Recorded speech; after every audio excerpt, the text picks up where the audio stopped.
From the third highest ranking officer of the Department of State, the Undersecretary for Political Affairs, or P as the position is referred to inside of the State Department. P oversees and directs via the regional bureaus the work of all of our embassies abroad, and it has enormous influence over the deployment and the composition of the Foreign Service. This hearing will provide a greater insight into how the department's reorganization plan will change the division of labor between the so-called regional and functional bureaus, and how the President's America First foreign policy will be implemented in the field. And I will now recognize myself for an opening statement. Under the Biden administration, the State Department, in my opinion, operated without clear lines of command. I believe that it blurred responsibilities in many cases, and that it had a culture that prioritized process over the outcomes that the State Department would produce.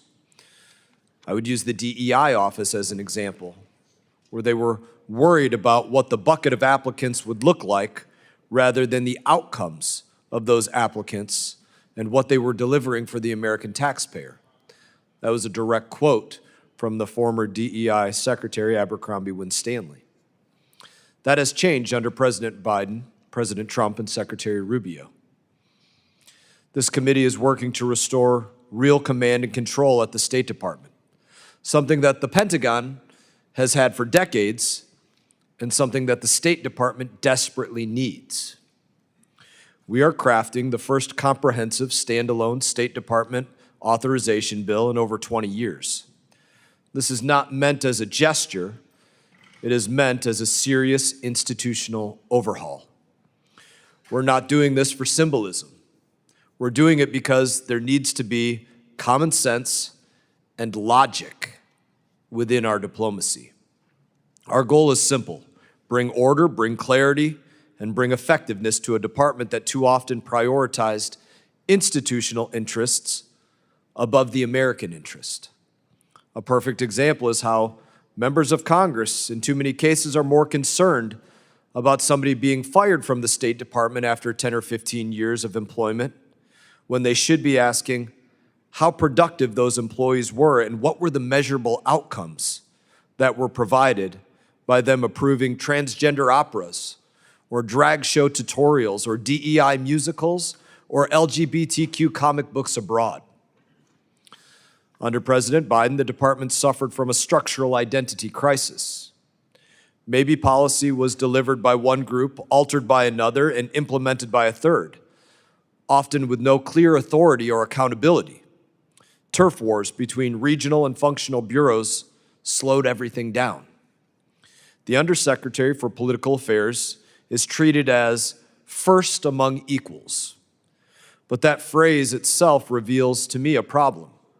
Too many equals, not enough leadership. No mission succeeds without a chain of command, and I believe that diplomacy is no exception. The State Department must operate like a strategic institution with a clear hierarchy, mission clarity, decisive leadership, and measurable outcomes. It should not be a think tank that looks at the world as an academic exercise with no measurable outcomes, and our reforms aim to correct that. Some will resist this. They'll defend the status quo as if it's sacred.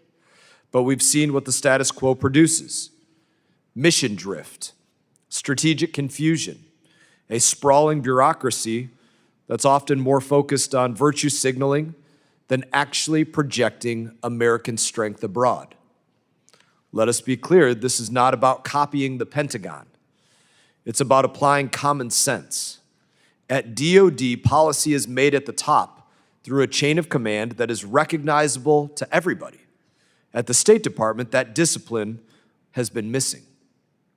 We don't expect the State Department to be soldiers in uniform, but we should expect it to have a command structure that is recognizable and followed.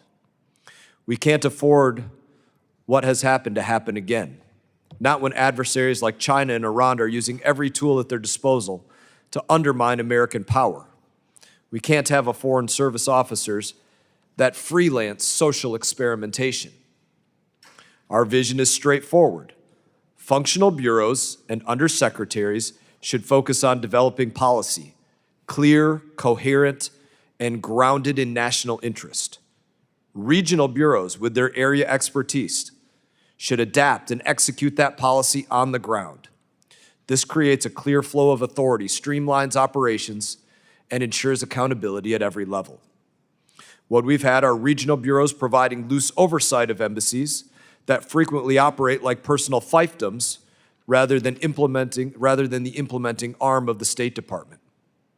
Under President Biden, we had embassies funding gender-inclusive leadership through Ultimate Frisbee in India for $100,000, or spending $425,000 to help Indonesian coffee companies be more gender and climate friendly. This hearing is part of a broader effort to realign the State Department with the mission it was meant to serve, putting America first as the State Department of the United States of America. That requires more than tweaks. It requires structural change, cultural change, and a willingness to change the old order. I want to thank our witness for appearing today. We do look forward to your insight as we take the first step towards restoring command and control, discipline, and mission focus at the United States Department of State. And in that, I now recognize my friend and my colleague, the ranking member from New York, Representative Meeks. Thank you, Mr. Chairman, and thank you, Undersecretary Hooker, for being here today. You've been given quite a job.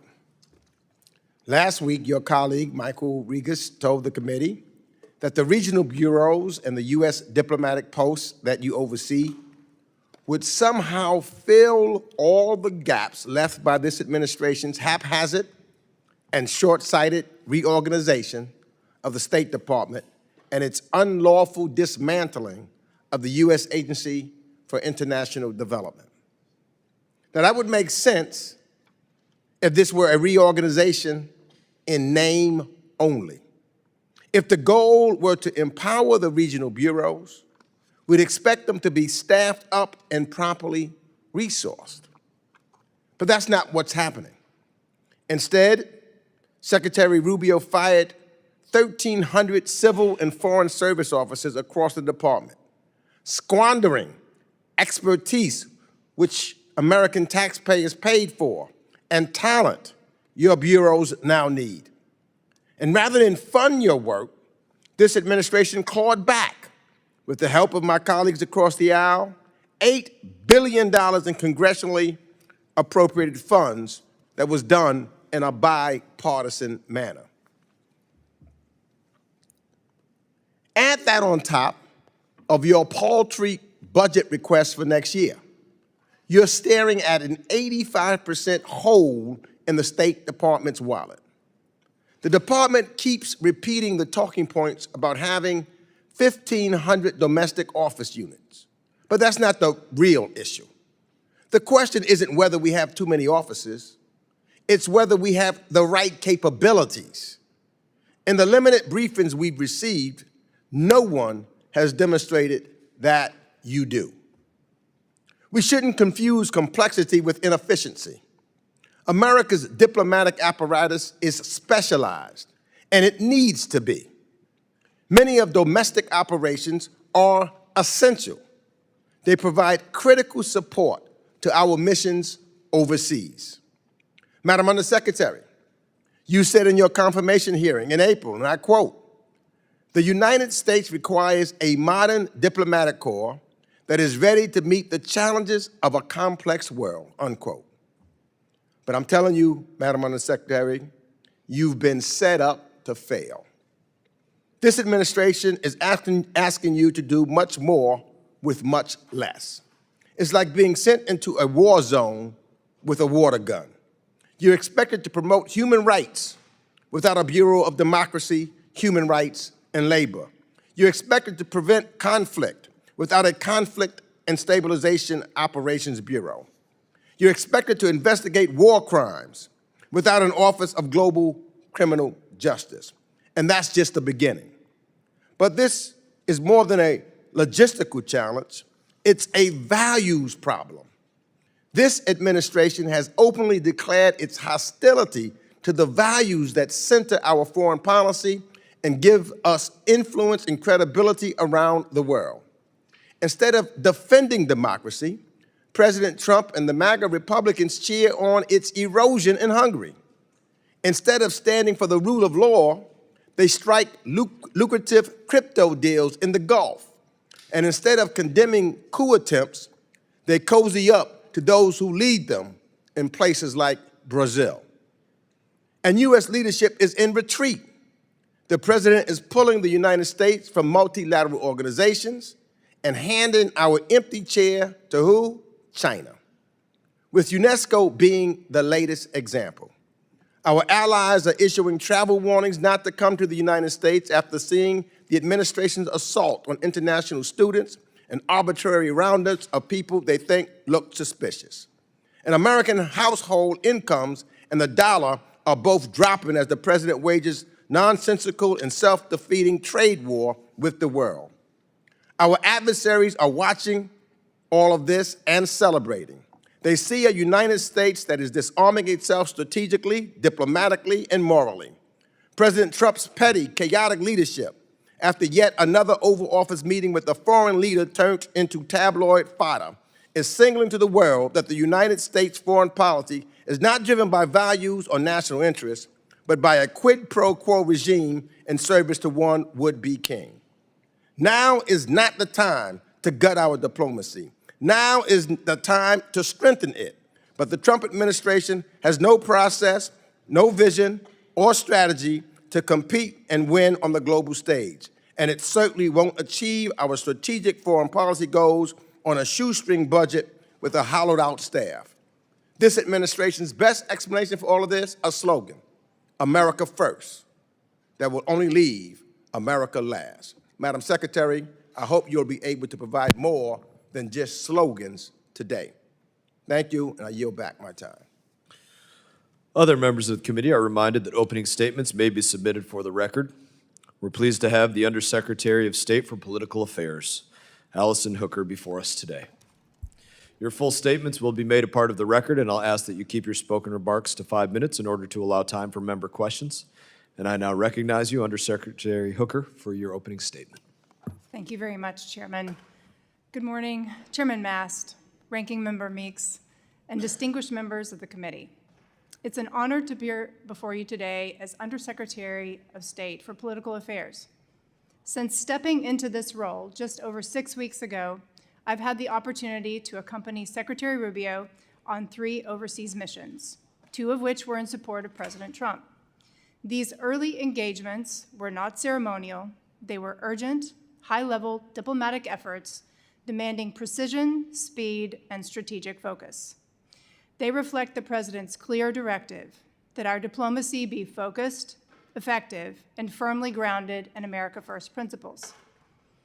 The President's bold approach could not be more timely.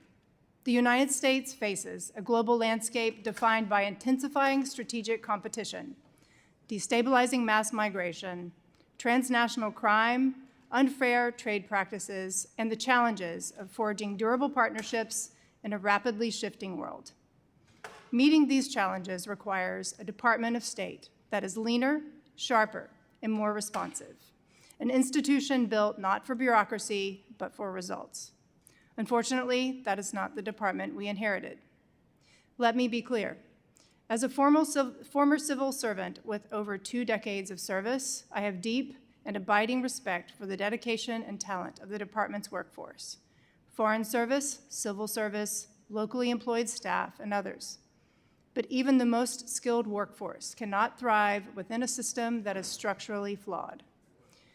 For too long, our organization has been burdened by overlapping mandates, unclear chains of command, and a proliferation of single-issue offices detached from our broader national priorities. As the Deputy Secretary of Management and Resources testified before this committee last week, when Secretary Rubio unveiled the reorganization plan on April 22nd, the department had more than 1,500 domestic office units. That's an astonishing figure for an agency whose central mission is to represent American interests overseas. With this complexity has come a lack of accountability to the president and ultimately to the American people. When lines of responsibilities blur and decision-making is spread across multiple actors, it becomes hard to ensure that the department's work is fully aligned with the priorities of the elected leadership. This undermines not only efficiency, but also the most essential democratic principle that our government agencies must be responsive and accountable to those they serve. Calls for reform are nothing new, but this time reform is not theoretical. It is happening. Under the leadership of President Trump and Secretary Rubio, we are executing a fundamental transformation of the department, one rooted in achieving operational effectiveness and institutional accountability. This reorganization was never about individual people or positions. It was about structure and strategic alignment. And at the heart of this transformation is the empowerment of our regional bureaus and through them, our posts overseas. By consolidating policy tools under our regional bureaus, we are creating single lines of accountability that will allow us to move faster, speak with greater clarity, and deliver more impactful results. These changes will ensure that our diplomacy is no longer driven by dozens of different offices with competing priorities and authorities, but by a mission-focused core, fully empowered and aligned with the President's priorities. As part of this effort, we are also taking bold action on foreign assistance. For too long, development projects have lacked local buy-in, delivered limited impact, or reflected ideological agendas rather than U.S. strategic interests. In the process, we've alienated partners and created openings for our competitors to expand their influence. That era is over. As of July 1, ongoing foreign assistance programs of the United States Agency for International Development have been transitioned to the Department of State. This historic transition brings us into alignment with how most of our allies operate and enables us to treat foreign assistance not as a siloed enterprise, but as a core tool of U.S. foreign policy. This does not mean the United States is stepping back from the world. On the contrary, we remain the largest provider of foreign assistance globally. But moving forward, every dollar we invest abroad will be treated exactly as that, an investment. An investment in American security, an investment in American jobs, and an investment in our great nation's strength. Under President Trump's leadership and with Secretary Rubio's clear direction, we are executing an America First foreign policy that is principled, pragmatic, and unapologetically focused on delivering for the American people. The challenges are immense, but so is our resolve. And now we have an institution designed to meet this moment. I'm deeply honored to serve in this role and to help drive this transformation forward. I look forward to working with Congress in our shared mission to safeguard U.S. interests on the global stage. Thank you, and I welcome your questions. Thank you, Secretary Hooker. Now I'm going to recognize member alternating between Republican and Democrat sides for 5 minutes of questioning. I'm going to begin by recognizing my colleague, the 435th most important member. 435 on the chart, number one in your heart. Number Mr. one in my Chairman. heart. Very good. Well, thank you, brother, and I want to thank ranking member, my fashion consultant and my workout partner. It's always good to see him here. He's an inspiration to me in the workout room. Thank you, ma'am. I kind of feel like the Jeffersons theme song. I'm kind of moving on up because this is the second day in a row I've been the first person to ask a dadgum question, so I'm kind of fired up about that, Mr. Chairman. So my question will not be asked 50 times by the time I get to it, so thank you, ma'am. How do you plan to stop things like foreign aid from going to stuff like drag shows in Peru?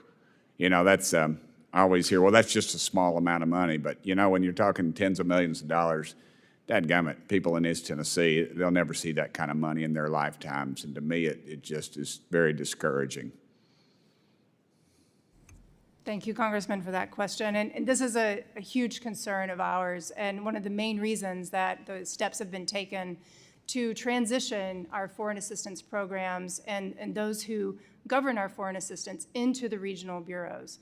This is one of the chief objectives we've been trying to achieve. You've mentioned just one program. There are dozens of these programs that would make your hair stand up. And I'm happy to give a list of those if you'd like to see additional ones. But I would like for you to get that to me as well in something printed form. I'd appreciate that, ma'am.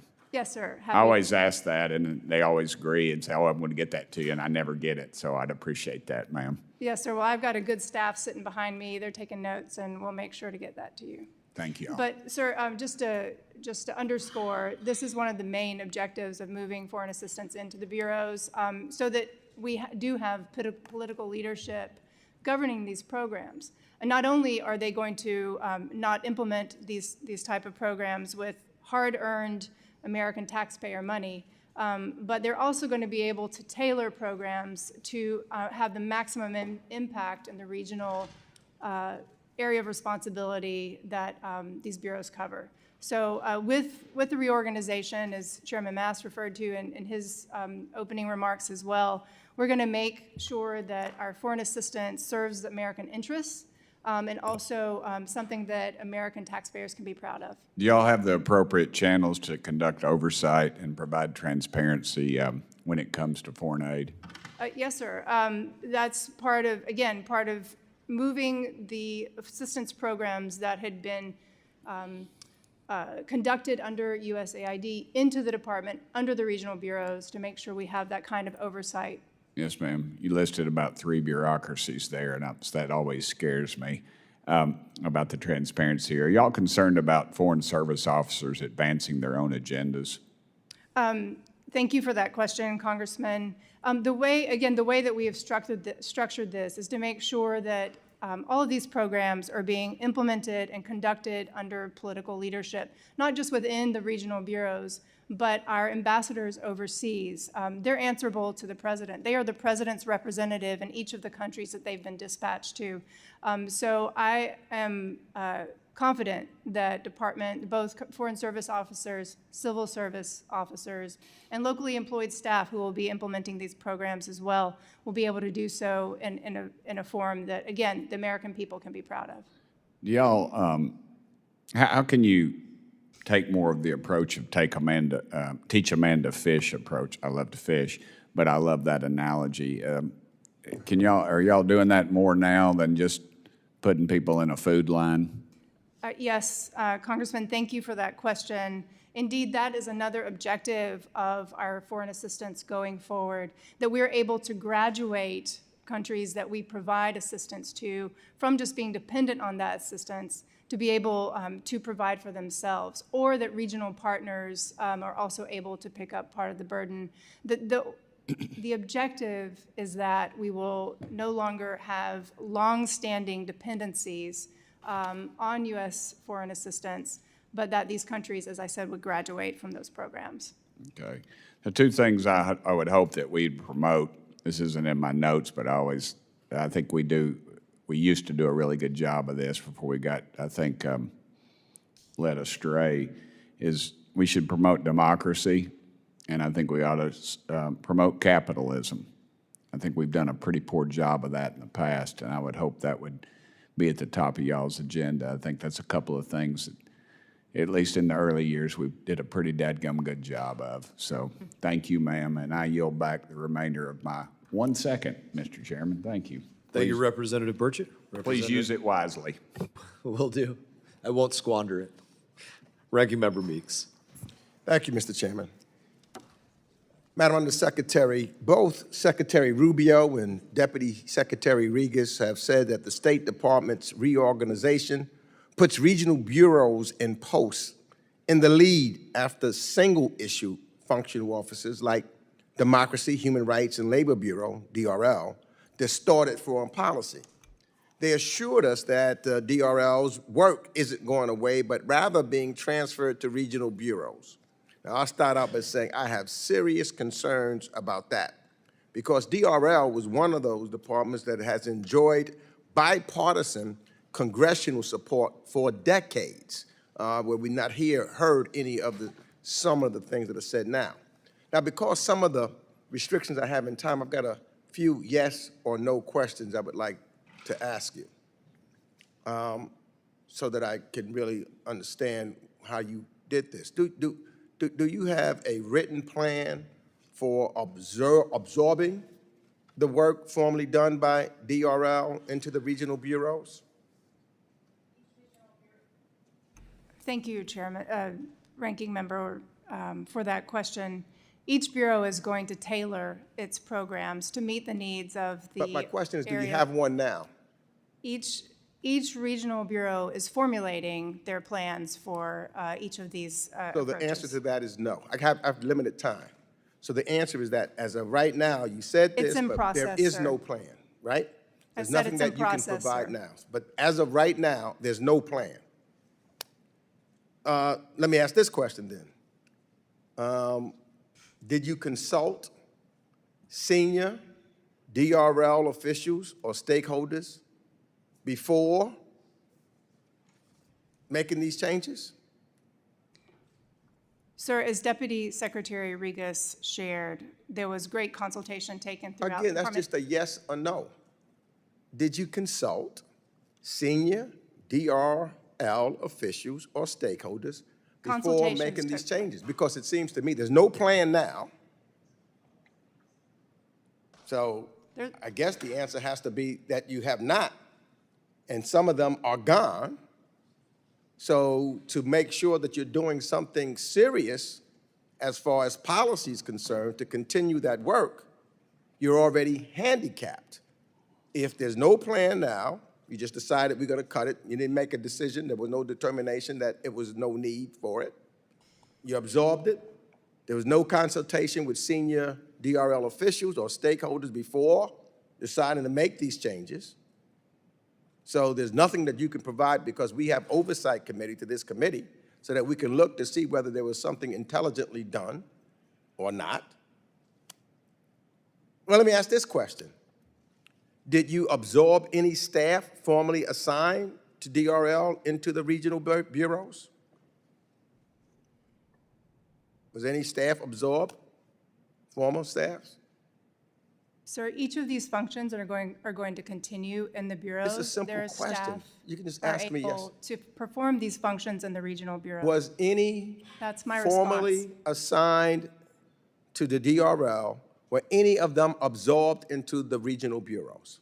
I'm happy to get back to you with a list of officers that are going to be performing these duties going forward. So I have to make the presumption that none of the individuals who have the expertise, who knew what was going on with reference to DRL, none of them have been absorbed. And so therefore, there is a great number of a brain drain that has taken place as a result of the 1,300 people at the State Department that was left on. So now let me move on because time is running out. In your opening statement, you said, when lines of responsibility blur and decision-making is spread across multiple actors, it becomes harder to ensure that the department's work is fully aligned with the priorities of elected leadership.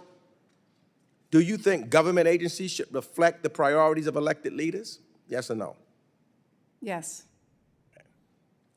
And that's because elected leaders represent the will of the American people. Is that correct? that's correct. Yes. So, Mr. Chairman, I'm going to ask unanimous consent to enter into the record a July 18th New York Times article describing a cable from Secretary Rubio instructing the department's workforce to, and I quote, avoid opinion on the fairness or integrity of an electoral process, its legitimacy, or the democratic values of the country are in question. So ordered.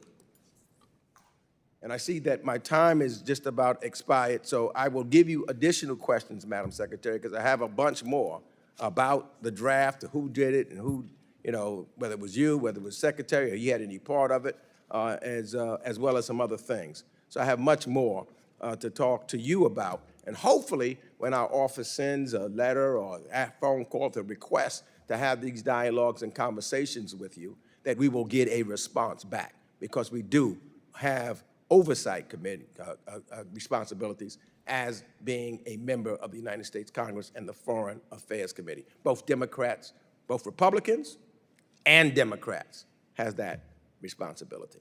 Thank you, and I yield back, Mr. Chair. Chair now recognizes Representative Issa. You know, I adore my ranking member because there wasn't time for you to answer most of the questions fully, but there was an extra 50 seconds for his closing statement after the bell ran out. Let me switch subjects a little, and mine may be a little bit yes or no, but if they're not, you just tell me. The Millennium Challenge Corporation is an independent U.S. foreign aid agency focused on reducing poverty through economic growth and in a well-governed developing country. And it touts transparency and measurable results. Now, that corporation was formed under the man behind me, the late Henry Hyde. It was formed on a bipartisan basis, and it made the assumption that everything was zero-based. You had to compete for it, you had to earn it, and then you would be checked and measured. If you didn't achieve it, it would be cut. Only if you were achieving it and there was still a need would there continue to be funding. Now, knowing that that's been its mission, and we won't argue whether it's achieved all of its missions or not, isn't that the mission that your administration is redirecting now for the rest of the aid program to meet those same criteria that we broadly created a whole separate corporation to do? Thank you, Congressman, for that question. Yes, but as I mentioned in my opening statements, the efforts that we have taken, that Secretary Rubio, that the President has taken, is meant to streamline these functions, to streamline these opportunities. If we have multiple siloed efforts underway, it takes more time to implement, and Madam Secretary, I couldn't agree with you more. And I want to narrow the question because I believe that you've just begun to do the right thing. I believe that Millennium Challenge Corporation was the right idea, except that I question today whether or not, when we're competing for hearts and minds and for effective helping of foreign countries, if that stated goal shouldn't be for one agency under the Secretary of State combined. So I'm delighted to see USAID rolled back into state. During the Trump 1 administration, I was designated as a trade development agency head. I would hope that we would do the same thing even further with the other fundings and loan programs. But you said something that I think is very important. You said that things should serve America's interest. And I just want to ask you a couple of questions. They're mostly yes or no. One, is America's interest in alleviating poverty with those countries that if our money were added, we would help them do that? Meaning you don't put the money just anywhere, you put it where it can make a difference.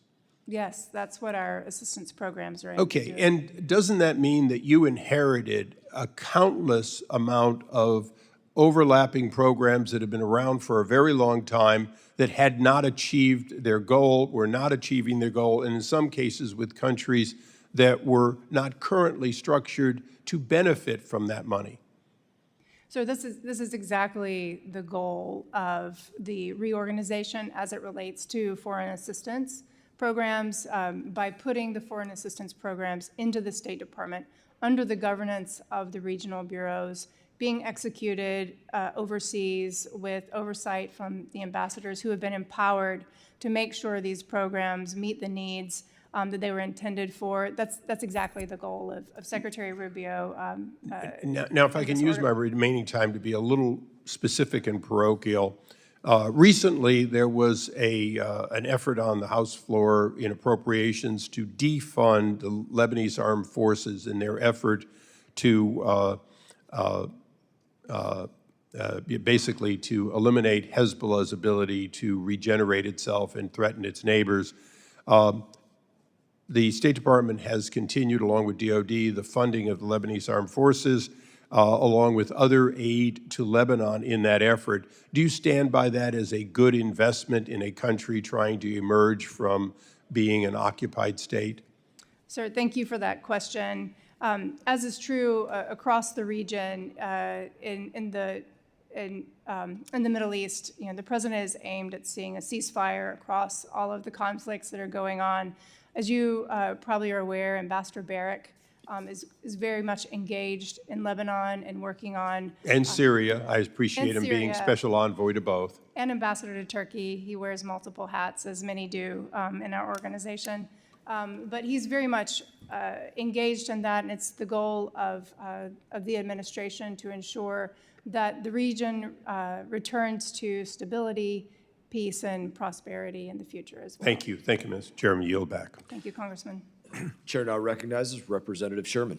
Madam Secretary, I hope you'd focus on the aid that Armenia needs as a result of well over 100,000 people being ethnically cleansed from Artsakh and now living in Armenia.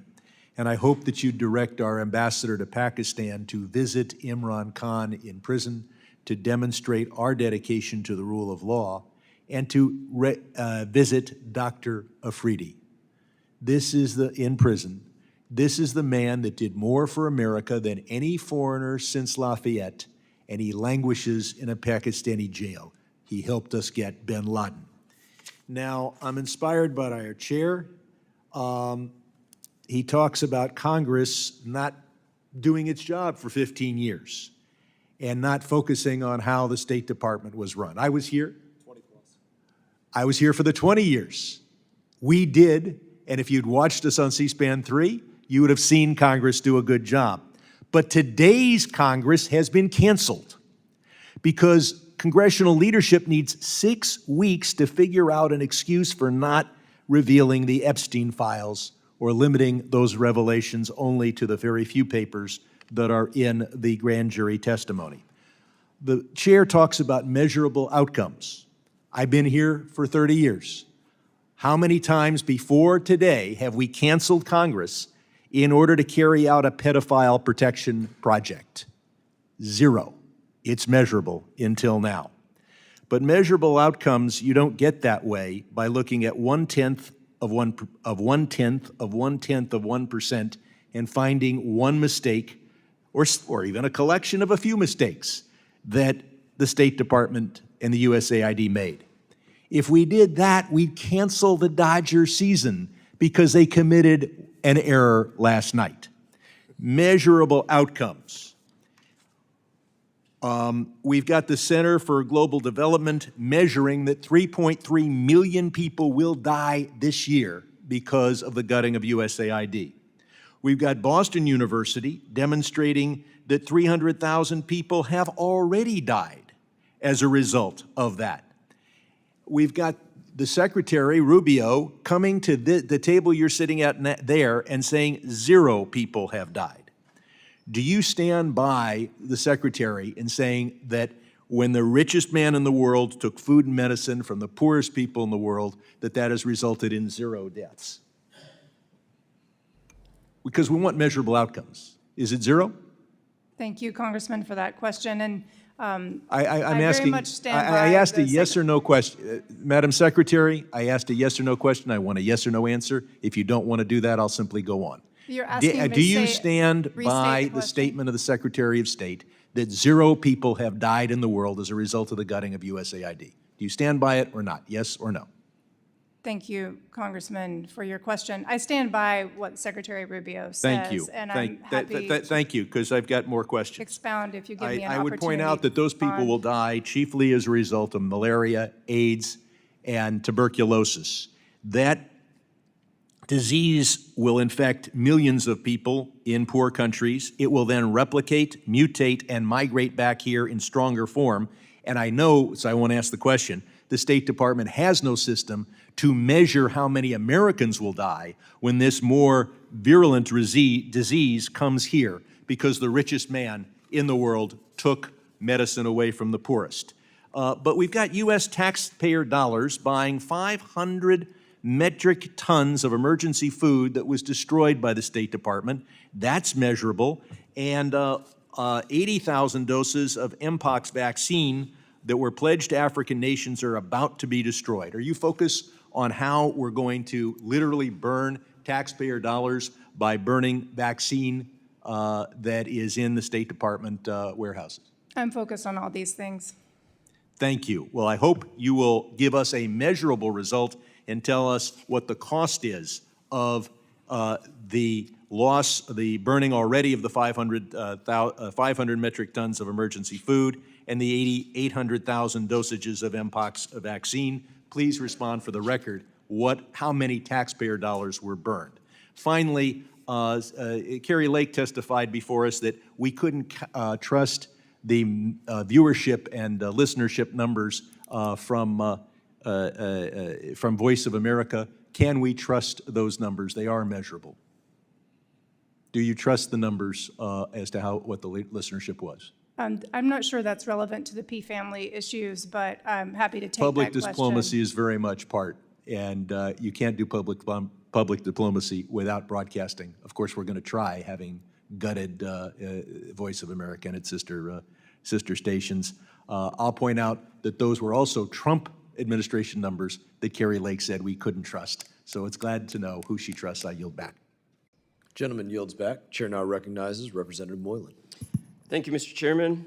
Especially now as we're working with the State Department reorganization bill, it's essential that we do hear from the Bureau of Political Affairs, which serves, of course, I appreciate you coming on over and your deep experience in East Asia affairs. And given Guam's critical role in the region, I look forward to working with you very closely. Now, when it comes to East Asia and the Pacific, of course, the PRC is there, and it's a great threat. They're undermining our maritime security and critical minerals, and we have great vulnerability in our supply chain. And we're confronting a broad, complex range of issues. So it's important that we have, especially this bipartisanship with our allies. And it's undeniable that we really need to work closely with ASEAN and Quad and ACUS and US, Japan, and the Philippines, the trilateral cooperation there for our economic stability in this region. So therefore, it's significant that the Secretary reaffirm our Indo-Pacific focal point of the US foreign policy during ASEAN's conference. And the role of your Bureau is to analyze this regional dynamics and crafting strategies and effective engagement. So that's why I'm so happy that you're doing this overhaul and streamlining our strategies and looking at our resource allocations across the department so we can enhance our engagement with our foreign partners. So, Undersecretary there, I want to ask you a question. Now, which regions and types of operations should be prioritized to effectively counter China's influence? Congressman, thank you for that question and also for the opportunity to respond. And I, very focused on East Asia throughout my entire career. But what I've truly enjoyed, not just over the past 6 weeks as I've taken this role, but also in my previous work in the first Trump administration, looking at how we are mobilizing our efforts to compete with China around the world. It's not just about the Indo-Pacific, it's about our engagement globally. So thank you for your focus on this as well. You noted the ASEAN conference that we just attended recently. I had the privilege of going with Secretary Rubio and being with him for all of those engagements. And as I mentioned in my opening statement, these were not just ceremonial, they're very urgent. We're talking about urgent issues like supply chains and overseas scam operations that are targeting not just Americans, but our allies and partners as well. So it's important, and the reason we're here today is to speak about the reorganization and its impact. But what we've done to reorganize the department, focusing power underneath the regional bureaus and also our embassies overseas really gives the purview to the leadership to be able to plan for competition, not just in Indo-Pacific, but around the world. So we're working very closely with each of the Bureau leads and with our ambassadors to ensure we're able to do that. Thank you. And you served as the Special Assistant for the Korean Peninsula at the National Security Council during the first Trump administration. As North Korea continues to pose serious threat in the region, how would you characterize the current administration North Korean policy compared to that time? Thank you, Congressman, for that question. Well, I think we can all agree that North Korea continues to pose a threat, not just to the United States, but to the world through its long-range missile program, through its nuclear program. And we are very much paying attention to that, as are our allies in the region. Some of the things we're doing, we're working with the trilateral engagement with Japan and Korea. We're increasing deterrence with both of those allies, also working with our Indo-PACOM colleagues to make sure that we can defend the American homeland from any of those threats. And so I look forward to continuing to work on that with Secretary Rubio and with the President going forward. And thank you for your interest in that issue. And I'm happy to stay in touch with you as we develop those plans. I appreciate that very much. Mr. Chairman, I yield back. Chair recognizes Representative Barra. Thank you, Mr. Chairman. Secretary Hooker, I don't know you and we've not met, so I'm going to give you my observations. Prior to coming to Congress, I was medical director of care management for 5 hospital systems, thousands of employees. Then went to the public sector as chief medical officer for Sacramento County. Again, thousands of employees, multiple departments. It's not the same magnitude as the State Department or the United States federal government.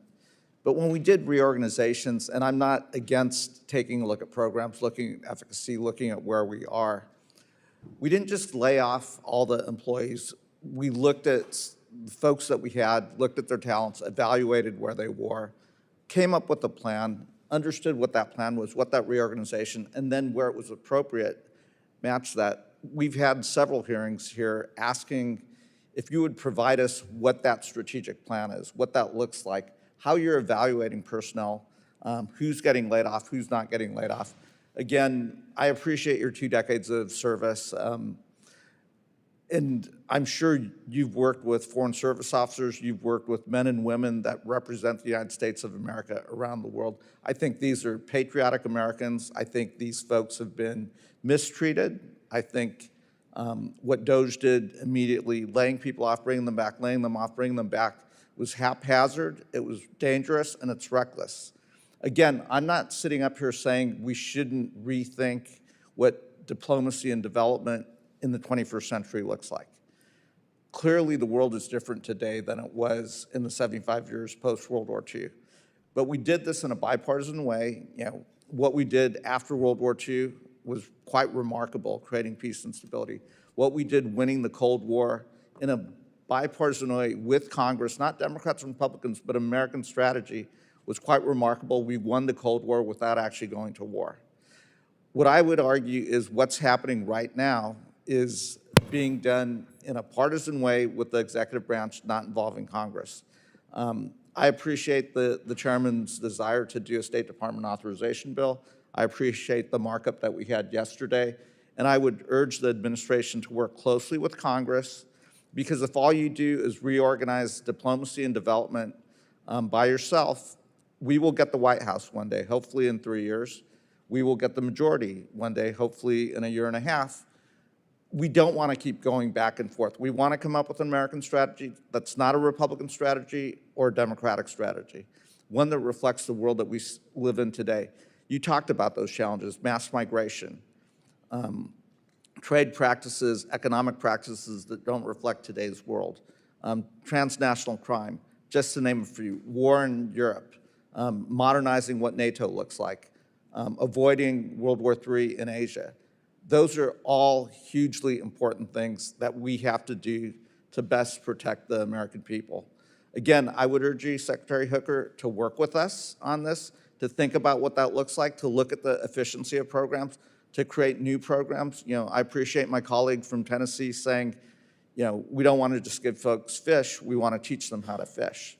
That is going to run into huge political challenges because many of my red state Republicans have programs that support farmers to have them grow food, to send that food overseas.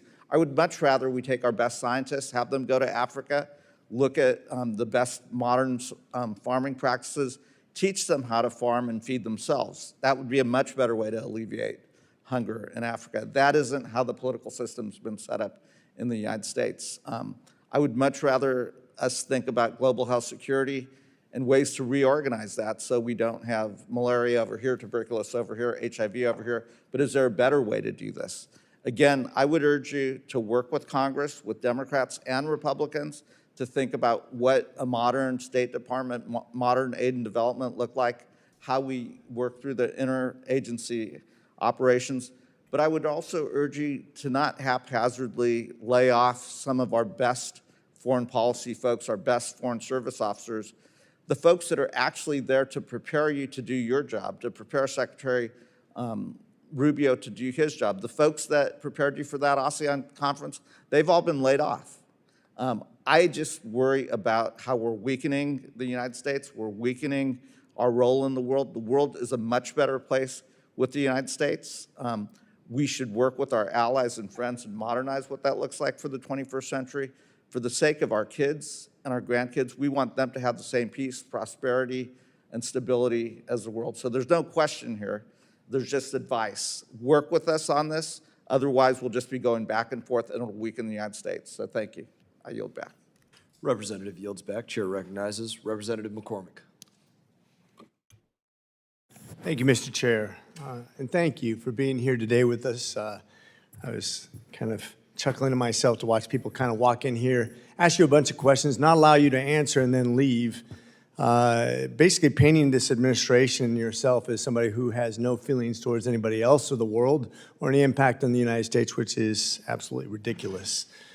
I think a lot of people right now are getting confused between American first and American only interests around the world. I think we just recently passed a bill that shored up our support for the Cox's Bazar region with about 1 million Rohingya refugees from Myanmar in about 13 square kilometers, which I visited last year, which with great interest. We have about 26 million refugees around the world right now that are displaced that could cause great upheaval in the social fabric of the world, which could impact us financially and otherwise, which I'm sure you're well aware of, especially with your expertise.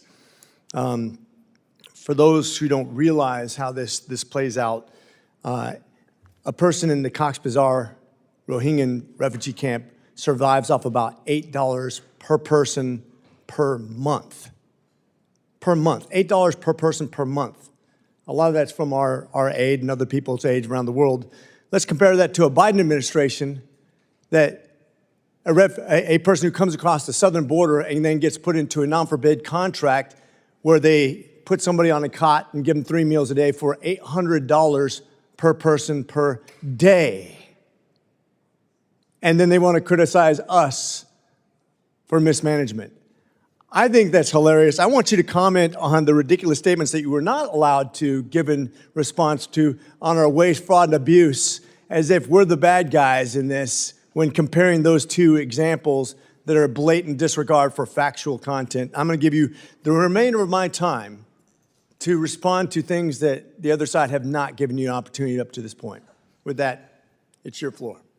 Congressman, thank you so much for your question, and thank you for your interest in the Rohingya in the region. I will start by saying that part of what we've done with our foreign assistance so far is to provide $77 million to Rohingya refugees in Bangladesh. And we care very deeply about that issue, and we'll continue to work with our Bureau of South and Central Asia to address those issues, and also with other partners in the region to look for ways to bring care and comfort to the refugees there. So I appreciate the opportunity to respond. There have been so many questions I've not been able to respond to. I'm trying to figure out which one might be the most fun to react to. But just to your initial question about the kinds of foreign assistance that we have terminated, I'd just like to run through a couple of those programs. Maybe a couple of them have been mentioned already today. But there was $1.5 million to advance diversity, equity, and inclusion in Serbia's workplace and business communities under the previous administration, under USAID performance. There was $70,000 for production of a DEI musical in Ireland, $2.5 million for electric vehicles in Vietnam, $47,000 for transgender opera in Colombia, $32,000 for a transgender comic book in Peru, $2 million for sex changes and LGBT activism in Guatemala, $6 million to fund tourism in Egypt. You know, I was asked to provide a list of these kinds of programs that we've ended and made sure will not resurface under our leadership and under the reorganization. We will provide a full list of that. But I'd just like to say that it is the President's greatest privilege and his highest priority to make sure that the American people are best and well served, not just here domestically, but abroad, and that taxpayer dollars are being spent well and in a way that the American people can be proud of. This reorganization, as I mentioned in my opening statement, was not aimed just to respond to Representative Sherman's question, was not aimed at eliminating the expertise out of the State Department. The State Department is full of, remains full of very capable experts, people that I'm very proud to continue to serve with. The reorganization was aimed at reducing redundancies and to make sure that we've streamlined the policy process so that we can execute effectively and efficiently on the President's priorities, both at home and abroad. Thank you, Congressman, for your question. And thank you. I just want to point out once again, just reinforce all that money, DEI, musicals, operas, comic books, and transitions abroad. I rest my case. With that, I yield. Chair recognizes Representative Jacobs. Thank you, Mr. Chairman. I would just note those are 6 programs of the over hundreds and hundreds of programs that the State Department and USAID implemented over the years. I know as a former State Department employee myself. But Undersecretary Hooker, I wanted to ask you about the Global Fragility Act and the future of it in this administration. Last week, I questioned Deputy Secretary Regas on this, and as you may already be familiar, hopefully, because it's the law. The Global Fragility Act is a bipartisan landmark law that passed in 2019 that was designed to implement many of the lessons learned from years of costly and unsuccessful U.S. stabilization efforts in Iraq and Afghanistan and Somalia. It was designed to make foreign assistance more strategic and effective and more aligned with our policies, something that this current administration talks about. Congress has also made clear its continued bipartisan support. I recently introduced a reauthorization bill with Chair Emeritus McCall, and the House National Security Appropriations Bill just appropriated money for GFA implementation. In response to my questions, Deputy Secretary Regas testified that GFA would now be implemented by regional bureaus, dismantling the CSO Bureau and firing all of its staff that had previously been in charge of implementing this. Undersecretary Hooker, given this, can you describe your plans to oversee the implementation of this landmark bipartisan law? Thank you, Congresswoman, for your question.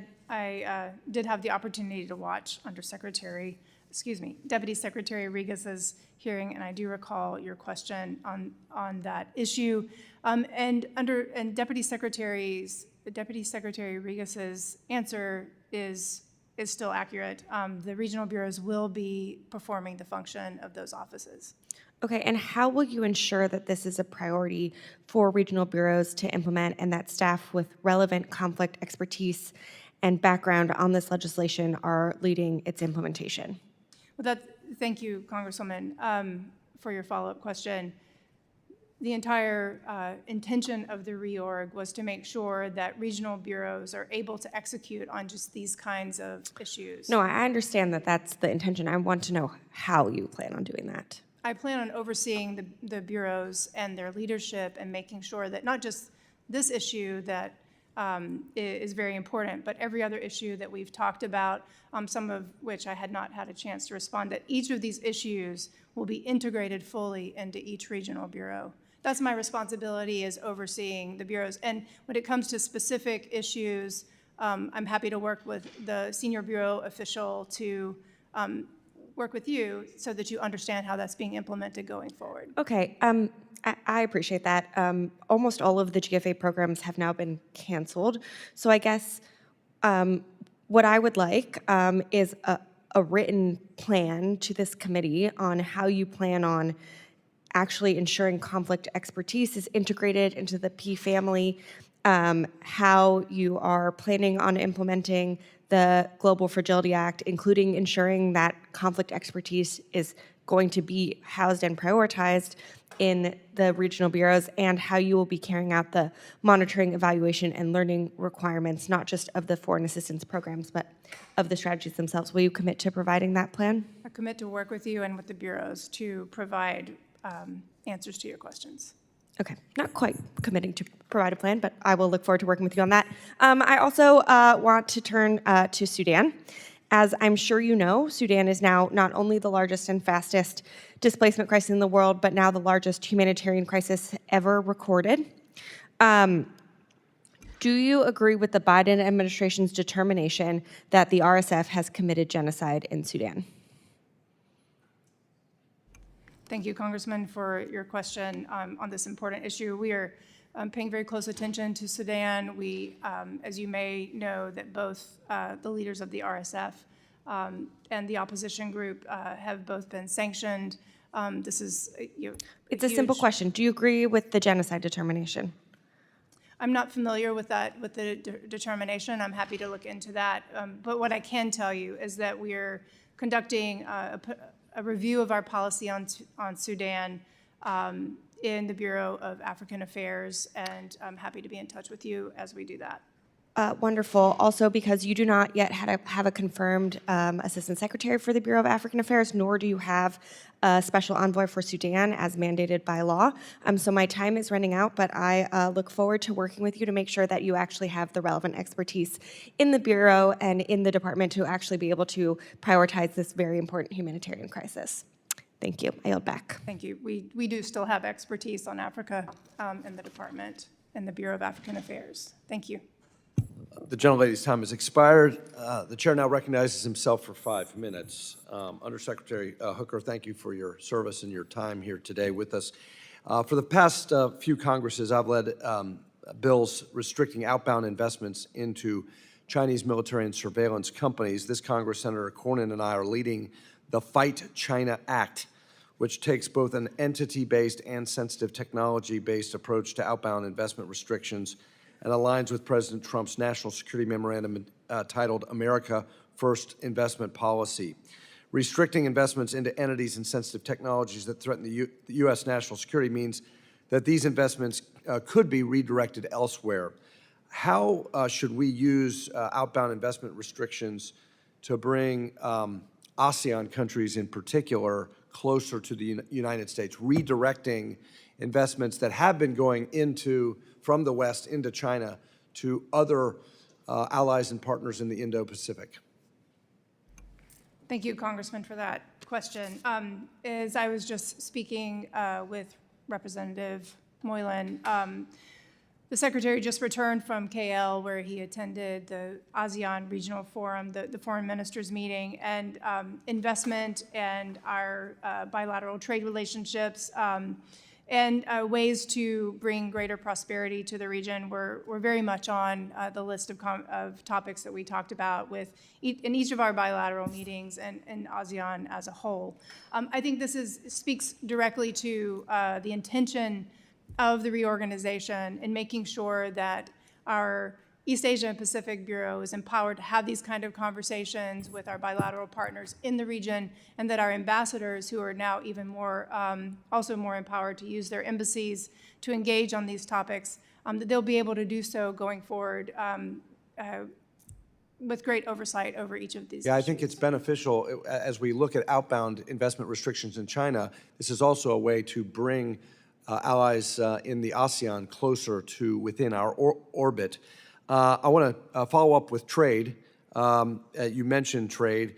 Critics of this administration's trade policy have argued that it risks alienating our allies and driving them toward Xi Jinping's so-called charm offensive.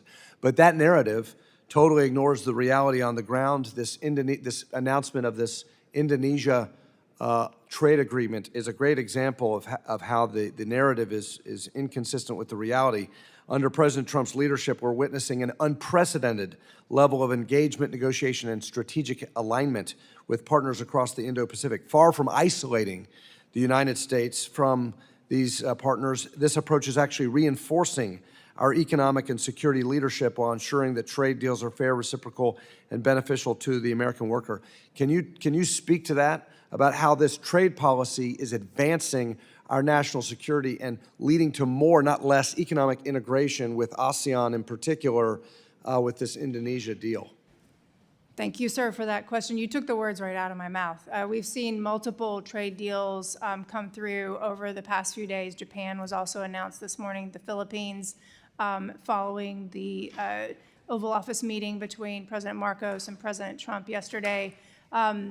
Trade is just one tool in the toolbox that the president has, and that we're using this around the world. It's not just, trade for trade's sake. I mean, the president has been very focused on restoring the American economy, and this is one way to do that. By focusing on trade, including through the use of tariffs as a tool, the president is able to correct trade imbalances, reduce deficits, and basically bring the American worker jobs back to America. But as you said, sir, this is another tool of our foreign policy. One final question about the South China Sea. What form of diplomatic engagement is the department using to support the Department of Defense in the strategic pre-positioning of defensive assets across the Indo-Pacific theater? We've heard about the drawdown of Marines from Okinawa, repositioning in Guam. We do have these EDCA sites in the Philippines, Subic Bay. When can we get back? When can the Navy get back into Subic Bay? And what is the State Department doing diplomatically to help the Department of Defense position assets for deterrence on a Taiwan scenario?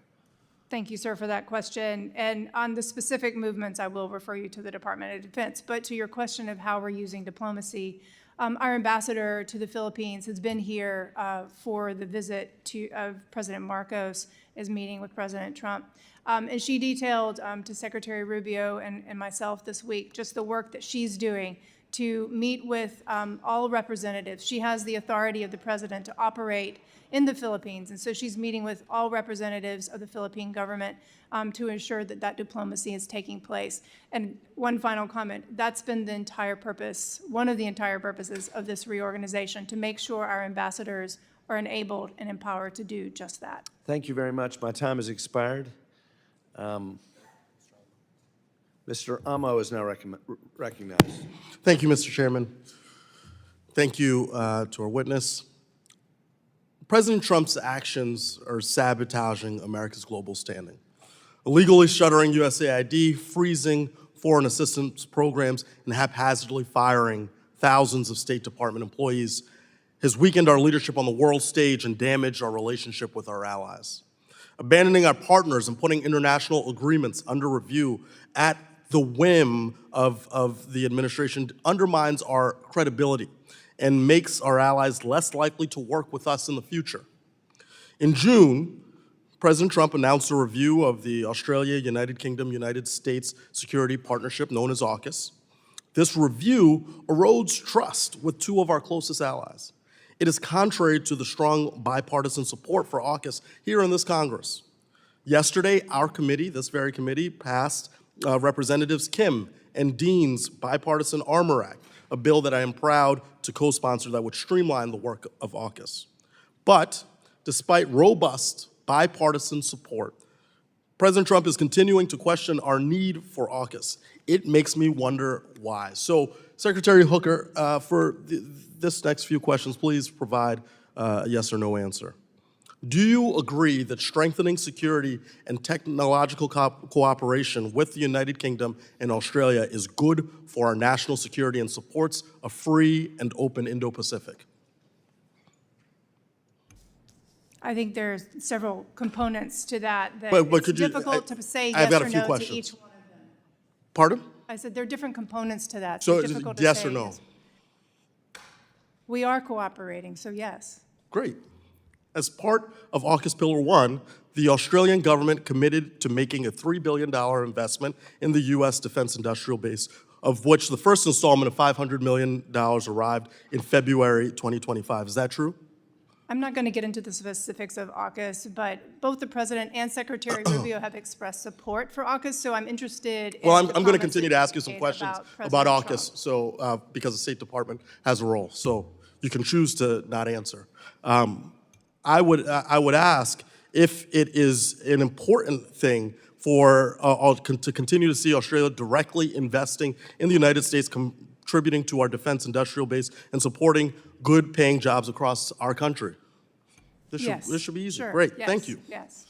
It seems very clear that the AUKUS partnership is essential for our national security and domestic defense industrial base. So, Madam Secretary, are you willing to commit to us right now that the administration will not pull out of AUKUS? Can you affirm that we will not reduce our commitments under AUKUS? Sir, that is not within my authority to be able to do today for you, but what I can say in response to your questions so far is that both the President and Secretary Rubio have expressed support for AUKUS, so I'd be interested in the quotes that you're referring to, saying the President isn't supporting this, and actually it's the Department of Defense having an internal review on AUKUS. Again, that's not my purview to speak about. I welcome. Well, the State Department, the State Department does have a role, so don't abdicate the responsibility of the State Department here, because according to public reports, it appears that the Department of Defense is driving the review of AUKUS without the input from the Secretary of State. Shouldn't the State Department have input on one of our closest alliances? The Secretary of State has said that if there is any review, that the State Department would take place in that. So that is not, I think we have a different view of the quotes that have been said by our leadership. Well, look, I will tell you this. There is a disconnect here, and this is a challenge in the Trump administration. Because a question for you I have now is, did the Department of Defense give the State Department advance notice when the DOD initiated a review of AUKUS in June? Is the State Department participating? Sir, thank you for your question. I will reiterate, the President and the Secretary of State have expressed support for AUKUS. That's the leadership that I follow. Okay, so you agree? To the Department of Defense on their any review they might be doing. Well, my point here is, the State Department has a role. You have communicated that you agree with me that this is an important agreement and alliance for our national security. So I am hoping that your words are connected to the actions of the President, the Secretary of State, and the Secretary of Defense in ensuring that we preserve this essential partnership for our national security and our priorities to our defense industrial base here, and so much more that is positive from international agreements which have been challenged by this administration. The gentleman's time has expired. Gentleman's time has expired. The gentleman from Indiana, Mr. Baird, is now recognized. Thank you, Mr. Chairman and Ranking Member, and Madam Undersecretary Hooker. We appreciate you being here, appreciate the job that you do, and we want to make sure that we have the United States well represented in some of these countries. But you know, I really congratulate you on hosting a version of an African Leadership Summit, and that had the heads of 5 American nations recently visiting the Oval Office. And those countries included Gabon, Guinea, Bissau, Liberia, Mauritania, and Senegal. And they focused on trade and investment opportunities. So I'm interested in what your takeaway was from that meeting. Thank you, Congressman, for that question. We were very proud of this meeting taking place, and I think that it just demonstrates the commitment to the African continent that President Trump has himself and that the administration has. In terms of the focus, as you said, there was focus on trade, there's focus on diplomacy, and increased attention being paid to not just those countries, but to the region as a whole, to bring stability, security, and prosperity to the African continent. And that's the goal. And this meeting is just one step in the direction of that goal. So did you find them receptive to the positions you were taking? Because I'm concerned about, you know, our adversaries like China moving into some of these countries, and so. Thank you, sir, for that question. As I said earlier, what we've done with the reorganization is aimed at making sure each of the bureaus and our ambassadors in the region have everything they need to engage in diplomacy and commercial diplomacy in the region. And to your specific question,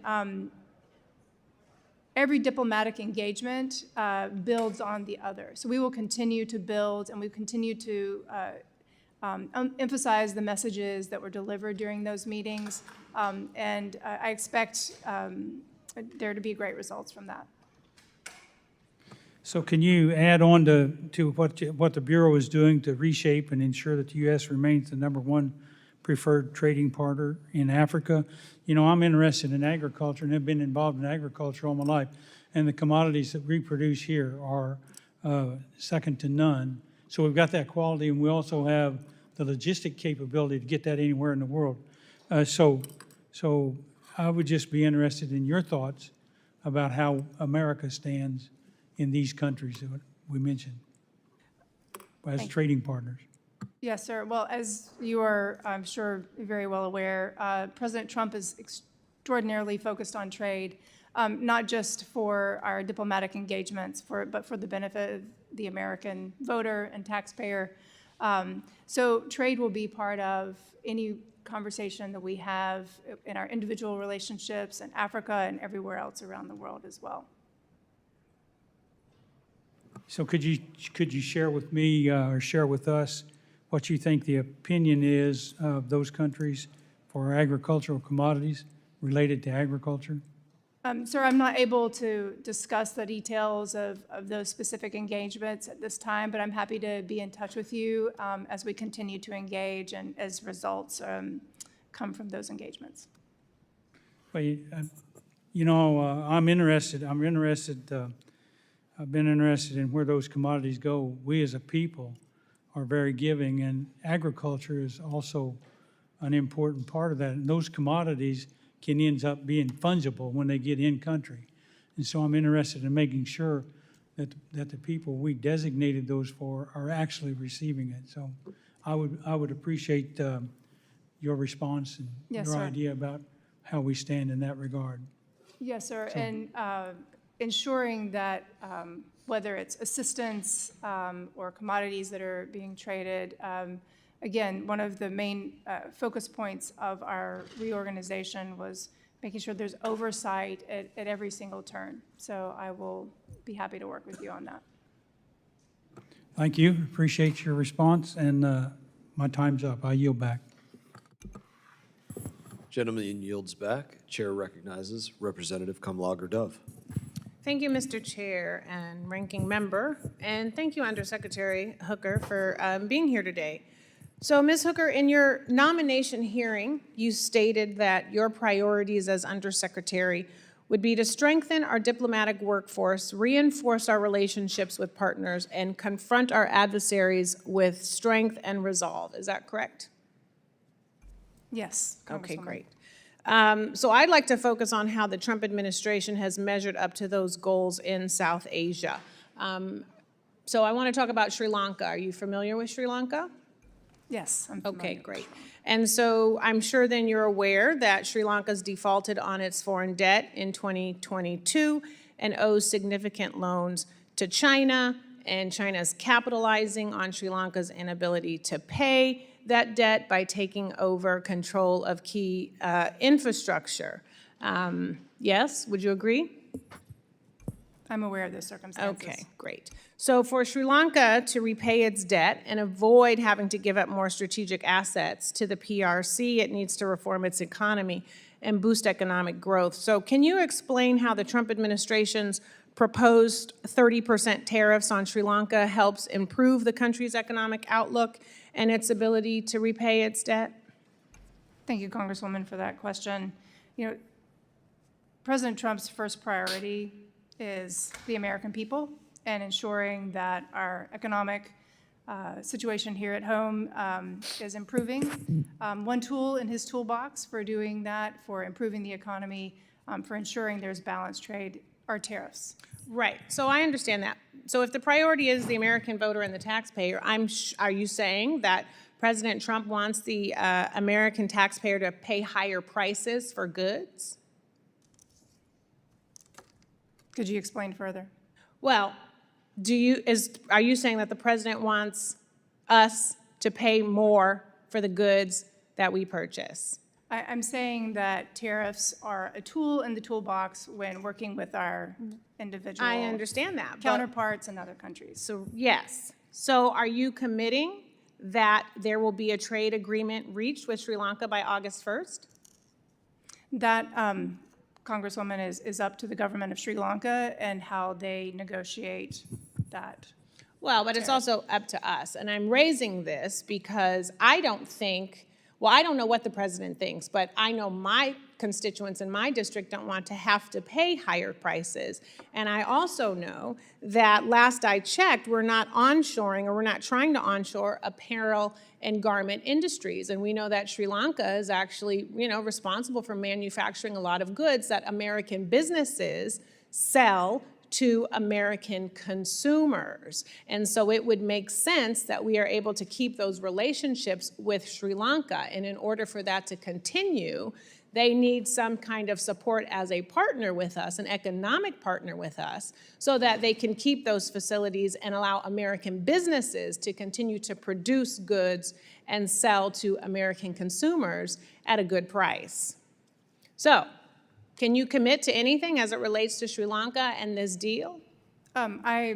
For the trade deals, I refer you to the Commerce Department and the USTR Ambassador Jameson Greer. So, but they are how- conducting those negotiations. But how do the tariffs improve Sri Lanka's economic outlook with us, for us, in partnership with us?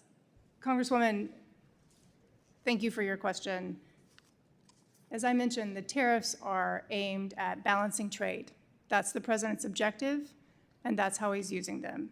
On trade issues, again, I would like to refer you to my colleagues at the Commerce Department and USTR for the But Ms. details Hooker, of the trade reclaiming deal. my time, I'm asking you these questions because according to your bio, you are the Undersecretary of State for Political Affairs. So you have responsibility, jurisdiction over all of the regional bureaus. You should be able to be talking about this from a policy standpoint to say what are the pros and what are the cons. I mean, I'm actually curious, listening to your testimony, about what you are actually responsible for. Oh, I'm happy to talk about that. I don't need you to answer that question, but I do want you to think about it. We also have challenges with the Maldives. PRC is making incredible inroads into that region with the Indian Ocean. Trump 1 wanted an embassy. Trump 2 is talking about closing down embassies. I have to disagree on that point. There is no discussion of closing any embassies or any consulates abroad. I don't know where you're getting that information. We've had multiple conversations about the administration wanting to close down embassies. I think in strategic regions, there should be some discussion. And I would think that your role is to actually bring up reasons why we would want to continue to have a presence in strategic regions where China is making inroads. Thank you, Congresswoman. We are paying very close attention to that. I can tell you that there are no closures. I can tell you authoritatively that there are no closures planned at this moment. And it is my job to oversee each of the regional So you're bureaus committing and- that they're not going to close time has any. expired long Thank ago. you, Mr. Chair. But I'm glad that the Undersecretary committed to us not closing down any embassies. So thank you, Can I Mr. just, Chair. Chairman, may I finish my sentence? Please. Thank you. It's my responsibility to oversee each of the bureaus, each of the regional bureaus and the Bureau for International Organizations. And Yes, over all of their foreign policy. But as I said, and I'd just like to state clearly, for the specifics of the trade engagements, I refer you to the Department of Commerce and also USTR. Thank you for allowing me to finish my sentence. Thank you for answering a paradoxical question of, I want to know what you actually do, but I don't want to hear you answer that question. That, to me, was an odd statement. Representative Kim is recognized. Thank you, Chairman Mast. Thank you for joining us today. I know under President Trump's first administration, you served as Special Assistant to the President and also Senior Director for the Korean Peninsula at the National Security Council. So I think you understand and agree that Korean Peninsula remains a focal point of global security. As you know, North Korea's continued nuclear ambitions, missile provocations, cyber attacks, and human rights abuses, they pose persistent challenges to the U.S. and our allied interests. So can you talk to me about the lessons that you've learned from your time in the first Trump administration that will inform the current administration's approach dealing with North Korea? Thank you, Congresswoman, and thank you for your attention on this issue. As you may recall, we have worked very closely with our Japanese and South Korean allies on North Korean issues, not just them, but others in the region as well. That is a major lesson learned and takeaway from the first Trump administration, that close coordination, close cooperation with our allies and partners in the region is really one of the most effective ways we can meet the threat, deter the threat, and continue to strategize on a way forward. The president also very much engaged in the Indo-Pacific region, and the North Koreans' growing nuclear and missile program remain a concern of ours. Not just that, but also their engagement and cooperation with Russia. North Korea has really become a country with nuclear weapons. It is a nuclear state, so we have to recognize it as such. It's definitely different than what we've known North Korea to be even 20, 30 years ago, and especially during the Trump administration's first term. So I hope that we can continue to talk about North Korea in a sense that we need a complete and secure CVIT, a complete, verifiable, irreversible denuclearization of North Korea. So can you talk to us about how does the America First agenda define or prioritize this objective? Thank you, Congresswoman, for that question. The president uses all available tools on each of these problem set issues. So I won't speak in specific details about our perhaps our future approach to North Korea, but I can assure you that we're very concerned about their nuclear capability, their missile capability, and the threat and the destabilizing effect that can have on the region. Can you then talk about maybe, not specifically, but some diplomatic or economic strategies under consideration, such as like America First Opportunity Fund to move closer to reaching that goal? Thank you, Congresswoman, for your question. The America First Opportunities Fund we'll be able to use that for a number of different issues. It'll be a consolidated fund that whether we're using it for foreign assistance, disaster assistance, really it's going to be a very flexible and multi-purpose fund. There may be opportunities to use it on this issue. What about, when you talk about multi-purpose areas, can you also allocate that fund for other activities to counter North Korea's illicit activities and support defector communities or expose human rights violations? Those are really important policy priorities of mine as well as to this committee as well. Well, very much paying attention to those issues as well, and can take that into consideration when we're looking at applying the fund going forward. Thanks.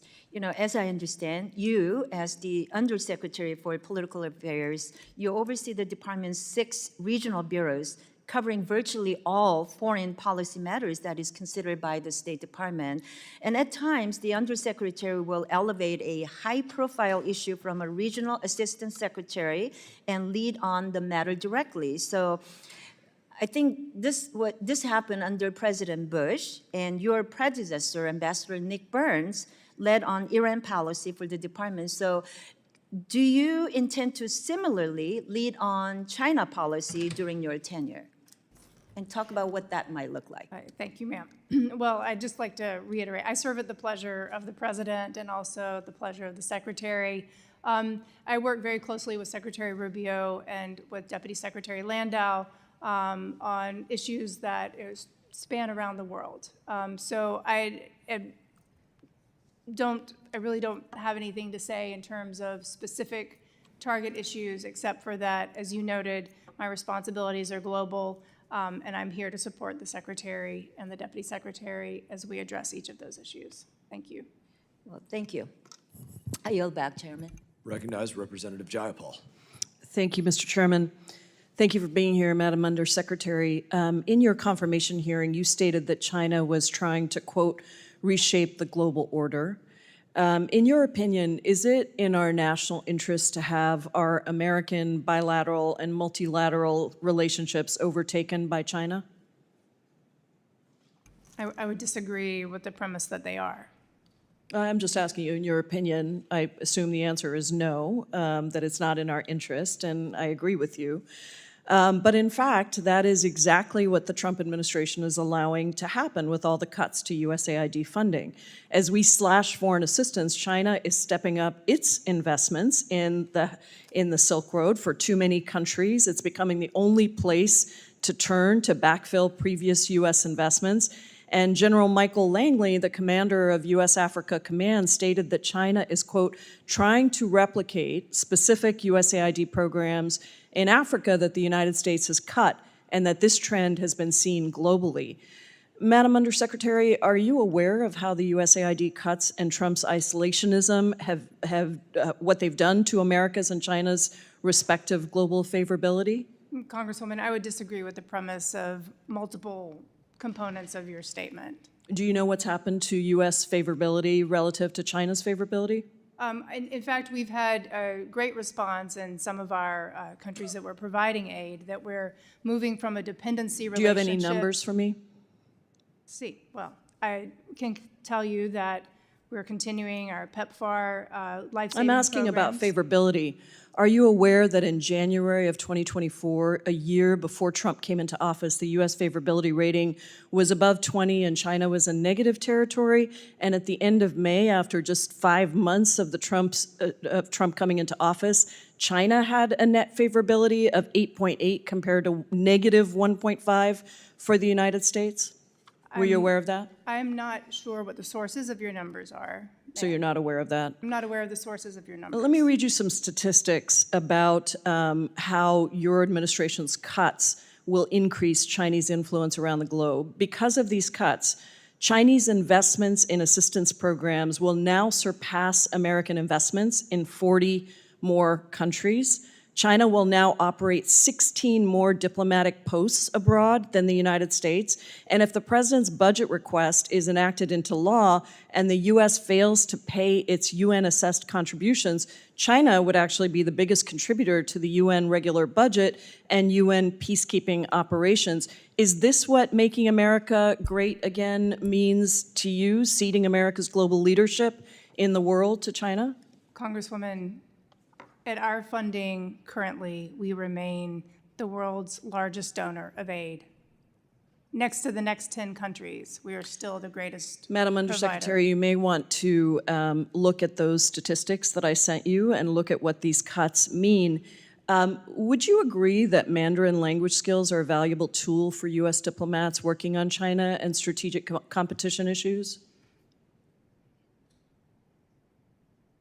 It's not a hard question, Madam Undersecretary. No, I'm still wondering if we're going to be able to respond to some of the other It's my time, statements. so you are welcome to send me a written response, but I'm asking you about Mandarin language skills. Do you think they're valuable? We have Mandarin language skills at the Department of State, yes. So you think they're valuable? Yes. And the department just fired over 1,300 staff to meet an arbitrary firing target. Do you know what % of the department's total Mandarin language capacity was lost in that RIF? Congresswoman, the reorganization was not arbitrary, nor was it haphazard. Do you know how many of the department's total Mandarin language capacity was lost in I'm the RIF. unaware of that. So you don't know even how we're staffing our relationship with China, and you're the Undersecretary of State for Political Affairs. Can you at least tell me if language skills, in this case Mandarin, weigh into the department's evaluation of individual staff that were RIF'd? Thank you, and thank you, Congresswoman, for that question. The Office of China Affairs falls under my purview. And you don't know how many, do you know how many people we have that speak Mandarin now? I'm responsible for the diplomacy that is conducted out of the Office And you of think diplomacy China, can be done without people that speak the skills? and also the embassy. And I have confidence in our training programs at the Department of State. Sounds like you're not really aware of what skills we have to actually build that relationship. Time has expired. Thank you, Mr. Chairman. I yield back. Representative Shreve is recognized. Thank you, Mr. Chairman, and thank you, Secretary Hooker, for sharing some time with us this morning. I represent part of Indiana, and I've been working on a problem that's certainly a problem back in my district, back in my state, but more broadly across our country and beyond. And it's a problem that's growing briskly related to scam centers, these industrial-sized scam centers, so many of which are anchored in Southeast Asia.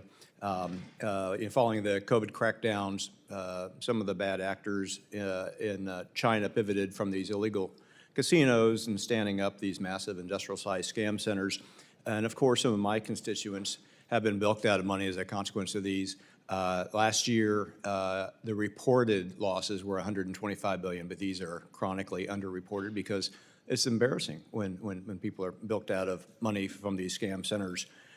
Last month, I led on a letter to Secretary Rubio highlighting the need for action before the crisis spirals further out of control and offering our assistance in fighting this. And I was thankfully joined by 23 other members of this committee in that letter to Secretary Rubio. So it's got broad recognition that this is a spiraling challenge, which should be made more so as AI makes it even harder to discern the real from the scamming. And so my question of you is simply, how is state working to address this transnational crime issue comprehensively? Thank you, Congressman, for that question. As I mentioned earlier, Secretary Rubio just attended the ASEAN Regional Forum in Kuala Lumpur. And this issue was a focus point of our conversations with allies and partners in the region and of ASEAN as a whole. In fact, in his conversation with Prime Minister Anwar of Malaysia and with his other bilateral engagements, he spoke specifically about this issue and the need to counter it. There's a consolidated, unified approach from ASEAN to deal with this. So we're going to work bilaterally with the countries where this is where these kind of scam centers are operating. We're going to work bilaterally with them and also work with ASEAN to address the issue.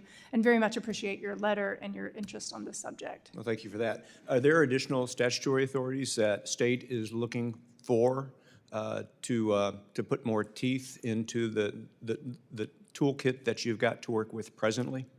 I think that that's something that we can follow up with you on as we have these conversations in our bilateral relationships to see what else we might need. All right, I appreciate that very much. With that, Mr. Chairman, I yield back. Thank you, sir. Gentleman yields back. Chair recognizes Representative McBride.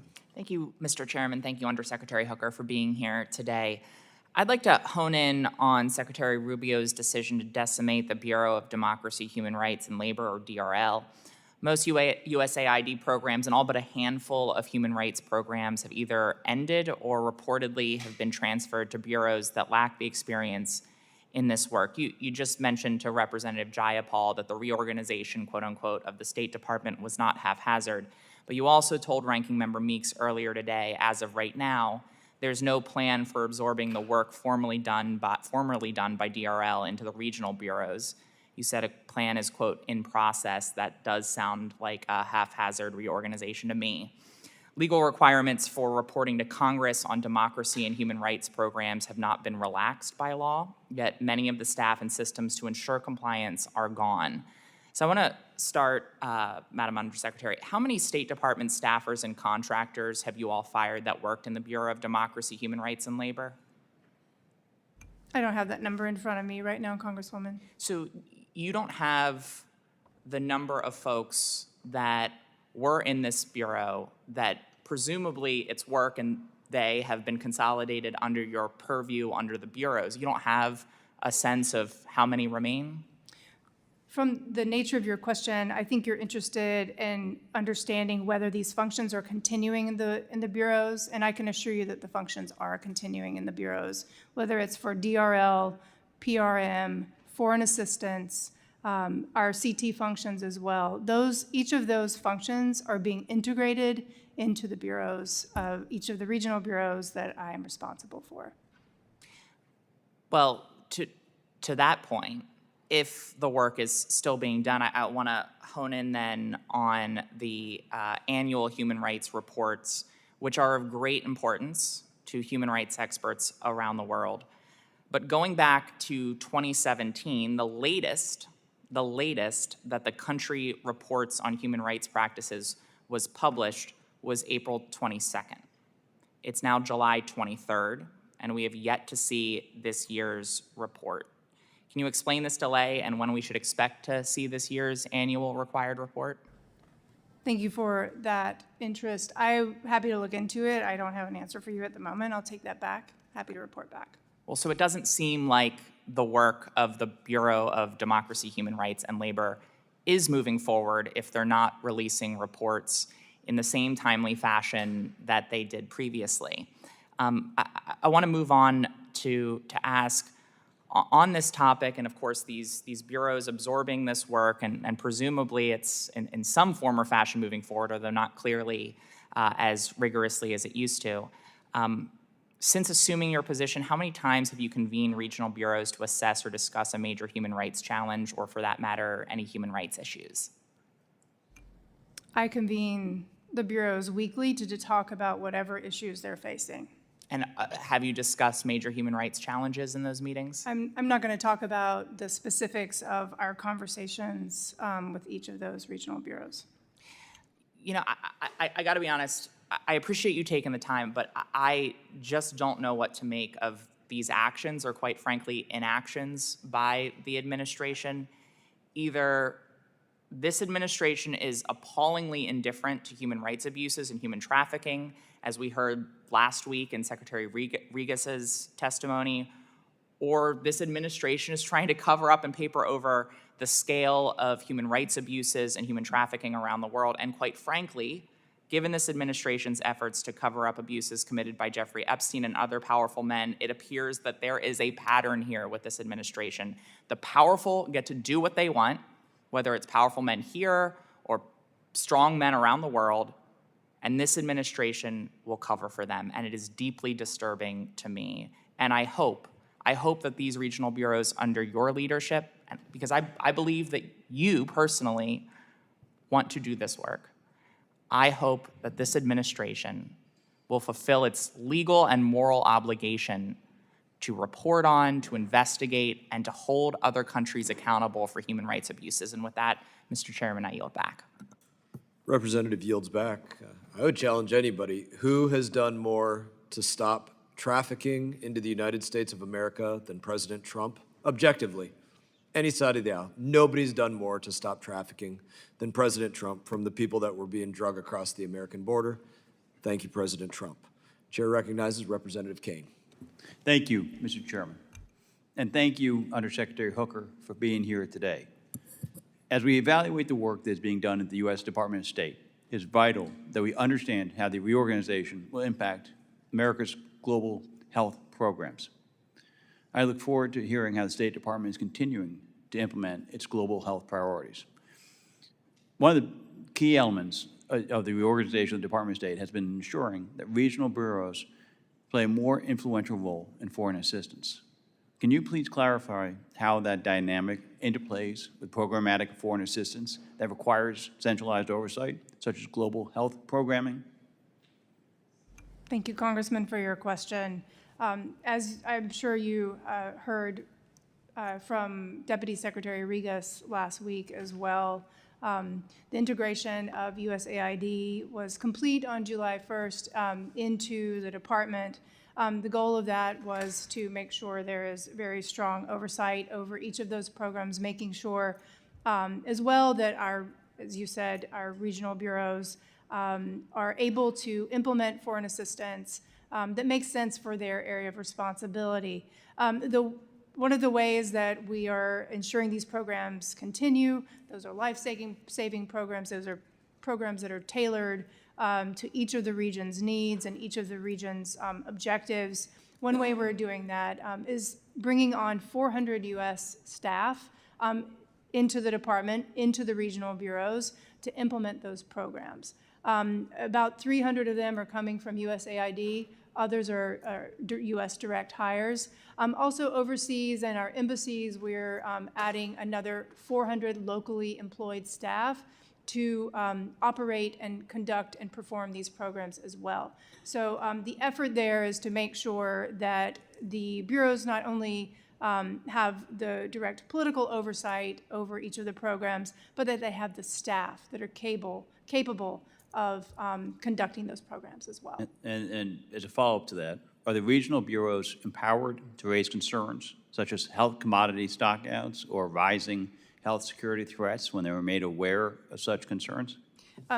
Yes, and again, a major objective of this reorganization is to make sure the bureau leadership are empowered, but also our ambassadors and our embassies overseas are empowered to address those issues as well. And could you share how the regional bureaus are structured so that they can coordinate with the other bureaus of the State Department that reside outside of the P family? Oh, yes. Happy to talk about that a little bit. I should also say that each of the, just back on foreign assistance for one moment, each of these bureaus will be formulating a foreign assistance office within the bureau that will be focused on implementing those things, but implementing those programs. But to your point, to your question about how functional offices will operate with regionals, as you know, there are additional undersecretaries that are meant to be in place, and our hope is that the ones that have been nominated and have been voted out of committee will be confirmed soon so that I can work with my colleagues at the undersecretary level. But I am working already with the senior bureau leadership in the department and also the acting undersecretaries for arms control, for economic affairs. Our structure is such that we can have lateral engagement. We don't have to just talk at the top as undersecretaries, but each of these functional offices has regular engagement with their regional bureau colleagues. And so how will this overall new structure of regional bureaus, Mike is following up on that answer a little bit, Okay. Ensure greater efficiency at the State Department? Thank you, Congressman. One of the main objectives of this reorganization was to eliminate the redundancies, and that's meant to make it more efficient, of course. If you have, let's just say you have a policy paper that needs to be coordinated within the department, if it's having to be cleared by multiple offices with similar functions, it's going to hold up the process of clearance. Maybe that policy doesn't get implemented in a time that makes it relevant to what's happening. You just have a slowing down of the overall policy process. So by eliminating those redundant offices, we're able to streamline the policy process, make sure the bureaus are able to implement, and as well as our embassies overseas. Thank you for being here today, and I yield back my time. Thank you, sir.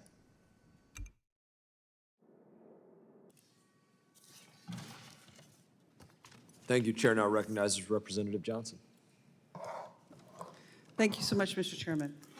Madam Undersecretary, thank you so much for joining us today. I was glad to hear Deputy Secretary Regas in his testimony last week affirm the importance of keeping our commitment to our Afghan allies. These are family members of Afghan-American U.S. military personnel, children cleared to reunite with their parents, relatives of Afghans have already admitted, and tens of thousands of Afghans who have worked for the United States government during the 20-year war, who were promised a pathway and fully vetted, but now are stranded and waiting. But the department's fiscal year 2026 budget did not include funding to continue Operation Enduring Welcome. The whole of government relocation effort and the State Department reorganization abolishes the offices that were going to do this work. And the administration has ended temporary protected status for Afghans, putting these brave individuals at risk of being sent back as sitting ducks for the Taliban to target. They face retribution for believing in America's promise and something better. But many of the Afghan allies who were able to make it here to the United States still cannot feel safe. In fact, I have a constituent who was an Afghan ally, now detained by ICE with no given reason and sent to another state. So my question, ma'am, is what is the State Department doing to work with the Department of Homeland Security to make sure that DHS does not swoop in and steal our Afghan allies who are here legally? Thank you, Congresswoman, for that question. And I will defer you to DHS for those specific cases and how they're working on those issues. What I can tell you is that the administration cares very deeply about our Afghan former colleagues and those who were committed to helping the United States in Afghanistan. As you noted, there have been quite a number of Afghans who have been resettled in the United States. There have been 400,000 who have been resettled in the U.S. Since 2021. We're continuing. But the State Department is revoking their protective status. And so, you know, what are we going to do to help those folks? That's my question, is why are we doing this? And has the department, the State Department, assessed whether Afghans who were connected to the U.S. mission or the former Afghan government are at greater risk of retaliation once they return to Afghanistan? Thank you, Congresswoman, for that question. The vetting process for bringing Afghans here to the United States we take that as a very serious issue. Every visa that we have provided, it's a national security decision. So just you raised earlier the vetting process, and so we're taking that into. We're very serious about that process. We've seen failures of our vetting process produce almost catastrophic results. There was a situation last fall where someone who had been admitted to the United States had been planning a terrorist attack in Oklahoma City. Fortunately, that was thwarted, but it just highlights just how serious that each of these visa conversations. I understand that, ma'am, but that doesn't imply that one bad apple spoils the bunch. You know, there's always criminal threats from every sector of every society and every country, every race, everything, and we have the best law enforcement in the world to be able to assess out those threats, but that doesn't mean that you retaliate and punish all those who are here, who are doing good, who put their lives on the line.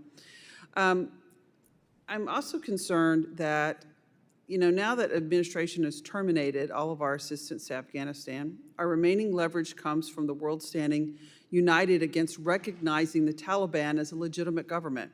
But on July 3rd, Russia became the first country to fully diplomatically recognize the Taliban. Did the administration take any action to punish Russia for this outrageous move? Thank you, Congresswoman. I do have to say that the United States has not terminated all of its assistance to Afghanistan. The office formerly known as CARE, all of those functions continue, as we've talked about today, under the oversight and direction of our regional bureau responsible, which is the South and Central Asia Bureau in the Department of State. So all those functions with regard to assistance to Afghanistan and to Afghans that remain in the region, all of that continues. I just want to be clear on that point. Thank you, ma'am. Unfortunately, I'm out of time. I yield back. Thank you, Mr. Chairman. Representative yields back. Representative Huizenga is recognized. Thank you, Mr. Chairman. I appreciate that. Undersecretary Hooker, earlier this year, Secretary Rubio engaged the Central African nations over their treatment of U.S. oil and gas companies. The Bank of Central Africa States continues to hold a very hostile view of how restoration funds are managed. These environmental restoration funds, paid for by American companies, should not be rated to shore up monetary reserves in Central Africa. According to the IMF's Balance of Payments and International Investment Position Manual, these restoration funds, by definition, cannot be used for foreign exchange reserves. In an effort to protect American investment in the region, I introduced the Central African Exploitation and Manipulation of American Companies, or CMAC, Act, instructing the United States to oppose any effort by the IMF related to the CMAC countries until the IMF issues guidance regarding the status of American companies' restoration funds being held in escrow. Will you commit to working with the Department of Treasury to support the U.S. industry's proposal and report back to me on the progress? Thank you, Congressman, for that question. I am not familiar with that issue, so I am happy to take that back and consult with Treasury and work with you on that issue. Are you aware of any of those issues with the central bank? I am, to be honest with you, I am not aware of those specific issues, but I will take that back. I will become very aware of it and make sure we get to work with you on that. Please do. All right, and as chairman of the newly created South and Central Asia Subcommittee, it's not a well, I guess it sort of was a newly created. We decided to follow the State Department's delineations on those things.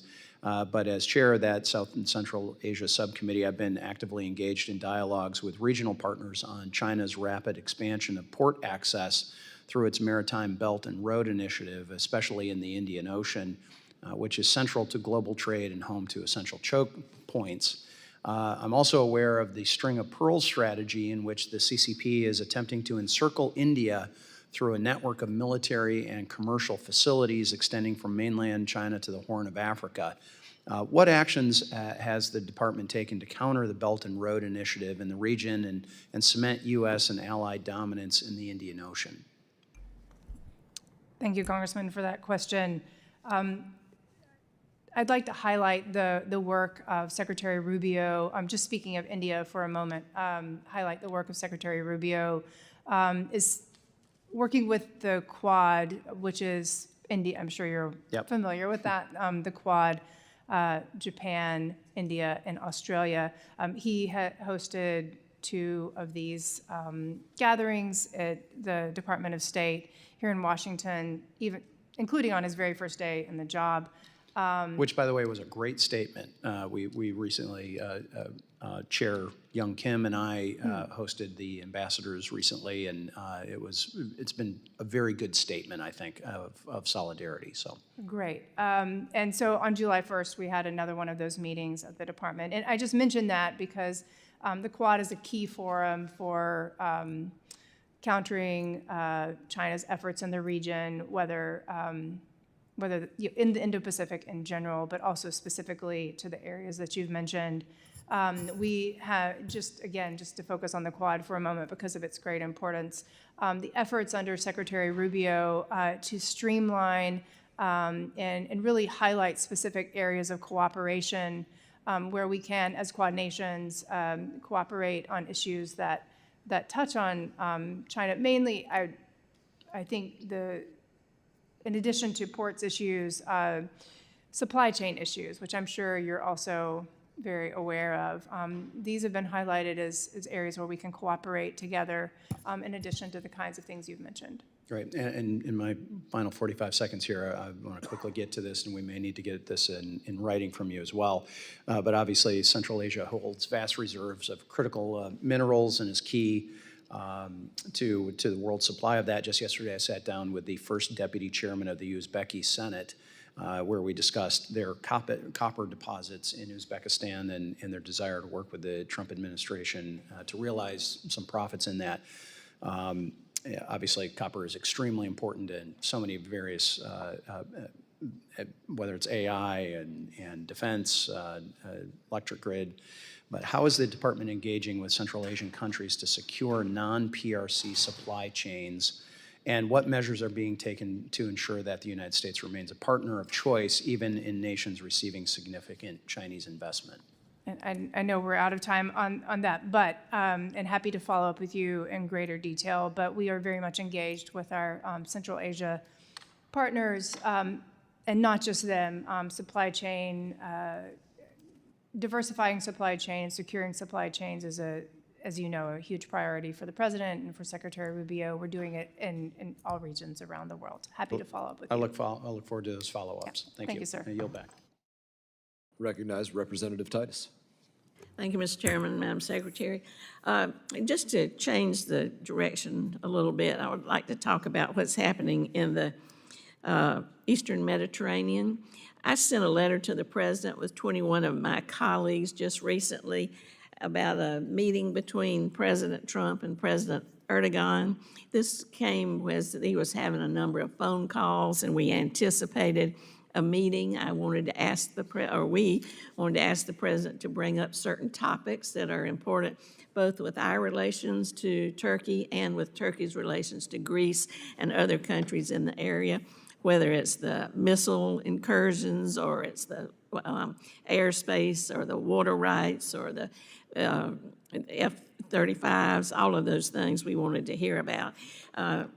We got a letter back, but after there was a meeting and it was just kind of pablum, it was just boilerplate. I have the letter that we sent. I'd like to ask unanimous consent to enter it into the record, Mr. Chairman, so you can see more detail about what we were asking about. So we sent the letter, we got back some boilerplate answer that didn't really answer anything, wasn't worth the paper it was written on. And then we found out that a meeting did take place. It was on the sidelines of the NATO summit. It finally happened after the phone calls, and so we reached out to the State Department asking for a briefing about what occurred because there was no readout, and we didn't know what went on in that meeting except we heard something from Erdogan's office saying everything was great and there was positive movement on the F-35s. So we didn't get any information back from the department. You circumvented our attempts to do oversight. Meantime, the president's saying this is the most transparent administration you've ever seen. So now I'm fortunate to have you here before us, so maybe we can get an answer. I'd like to ask you what happened at that meeting between the president and President Erdogan. Thank you, Congresswoman, and thank you for your letter. I have not seen your letter, but I look forward to seeing it since it's been put into the record. I am not able to speak to the specifics of what was spoken at those meetings. As you know, those meetings are bilateral engagements, are the very specific issues are confidential. But I can say our policy on the F-35 program, on Turkey, and that issue have not changed. As long as Turkey has their S-400 program, we're not able to move forward with the F-35 program. Well, that part's reassuring, so that's one of the things we addressed. But if you'll look at that letter and maybe get back to us on some of the other things that we're concerned about, because Turkey is not a very reliable ally in a number of areas, and this is such an important geopolitical area right now with Israel, with Cyprus, with Greece, with Turkey, that I think we need to be more informed about it, and it's your office as well. I want to go back to the RIF issue, too. I wonder, you mentioned that maybe some mistakes were made with the RIFing, and did y'all do a written analysis showing that the people who were dismissed were indeed the lowest performers, that there was some reason that these people were chosen? And if you did do an analysis, can you share it with us? And if you didn't, how'd you pick these people that you just gave the axe to? Congresswoman, thank you for your question. I don't think I said that I thought mistakes were made. I just want to clarify for the record, the beginning of your statement there. I didn't say that mistakes were made in the reduction in force. So you don't think any mistakes were made? But you said that I had mentioned that. I guess maybe I should have been more precise. That was the implication I got. Maybe you didn't. Maybe you don't think any mistakes were made. And if you don't, can you tell us how you made those choices? Thank you, Congresswoman, for that question. The reduction in force effort I think Deputy Secretary Regas went through in great detail last week and the process that was conducted to make those determinations. There was consultation taken both at the at senior levels and at the workforce levels where comments were provided from, and I think Deputy Secretary Regas mentioned the number 650, around 650 comments that were provided to State Department Okay, well, so leadership. you have some rationale, so maybe we could see that rationale so we can explain to these people why they got fired. Were some expectant mothers in this group, some families that were just got the axe just overnight. How are they getting home, and how's their health insurance covering them for these babies that they're expecting to have that they weren't anticipating just being laid off suddenly? Did you take that into account? Thank you, Congressman, for your follow-up question. As I said and as Deputy Secretary Regas said, the determinations that were made on the closures of offices and the resulting reduction in force cuts that were made, that was to eliminate redundancies and to streamline processes in the State Department. It was not a personal matter. It was removal of redundant functions. Women in any kind of soft landing? Gentlelady's time has expired. Okay, thank you. Thank you, Mr. Chairman. Chair recognizes Representative Davidson. Thank you, Chairman, and I thank you earlier for pushing back on the nonsensical idea that the Trump administration has somehow been soft on human trafficking, and rightly pointing out that the border is now closed and secure. We know the biggest human traffickers in the world were the cartels. They were making over $13 billion a year trafficking people across our southern border and flooding our country with people who were illegally here. They were massively exploited along the way, and potentially some of that exploitation is still going on, and I'm encouraged by the efforts at all levels to shut that down. So with that, Secretary Hooker, thank you so much for your testimony today and your service in our State Department. I'd like to thank you and Secretary Rubio for your hard work in reorganizing the State Department so that we could put America's interests first with America's resources. So thank you. The reorganization of the Political Affairs Bureau is an important reform, prioritizing regional experts with on-the-ground knowledge and relationships to lead State Department policy. It never made sense to allow anti-growth, climate change activists in the Environmental Bureau to run policy. I've heard from people around the world who felt like they're putting ideology ahead of interest between our country and other countries, as they wanted to have bilateral relations that were focused on real issues we saw in whether it's environmental policy or social agendas like LGBTQ+, that the administration had a different agenda than just listening and building relationships. So let me turn to Greenland. I'm proud to be the founding chairman of the Congressional Greenland Caucus earlier this year.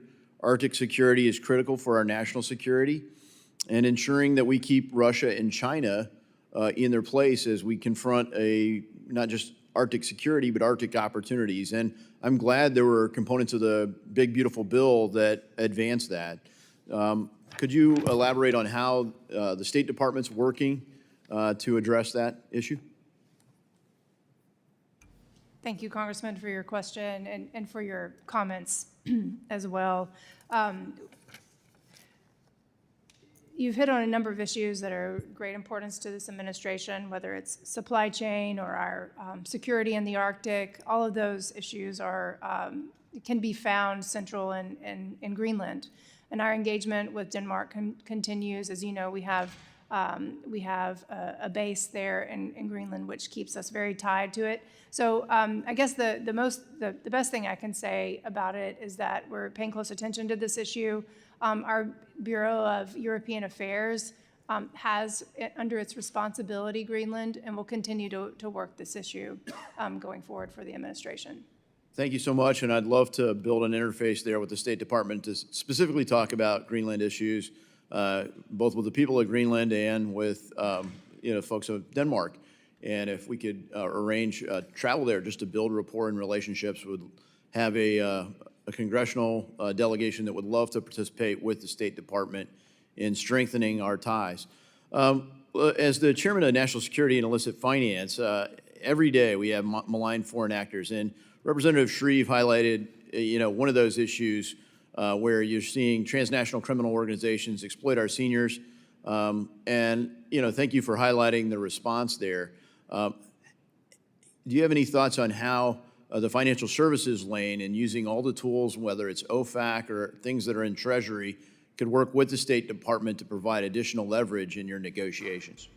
Thank you, Congressman. I think we have to keep all of our tools on the table, so to speak. We have to use all available tools in dealing with these issues. So as we go forward, if there is a need to work with you more closely on that, we're very much interested in doing so. Thank you for that. And then lastly, I just talk about, Vice President Vance really spoke to, he's from my congressional district, and frankly, if my constituents could have been in Munich, Germany, they might have not said it as eloquently, but we're concerned, what exactly are we defending? When you look at people who are having to flee the United Kingdom, flee Germany, even Poland for asylum in Hungary, where they're defending civil liberties in Hungary. How are you working in the State Department to make sure that the values that we share that defined our alliances are actually still represented in our alliances? Thank you, Congressman. I don't think I have to say that the United States considers freedom of expression to be foundational component of our functioning democracy.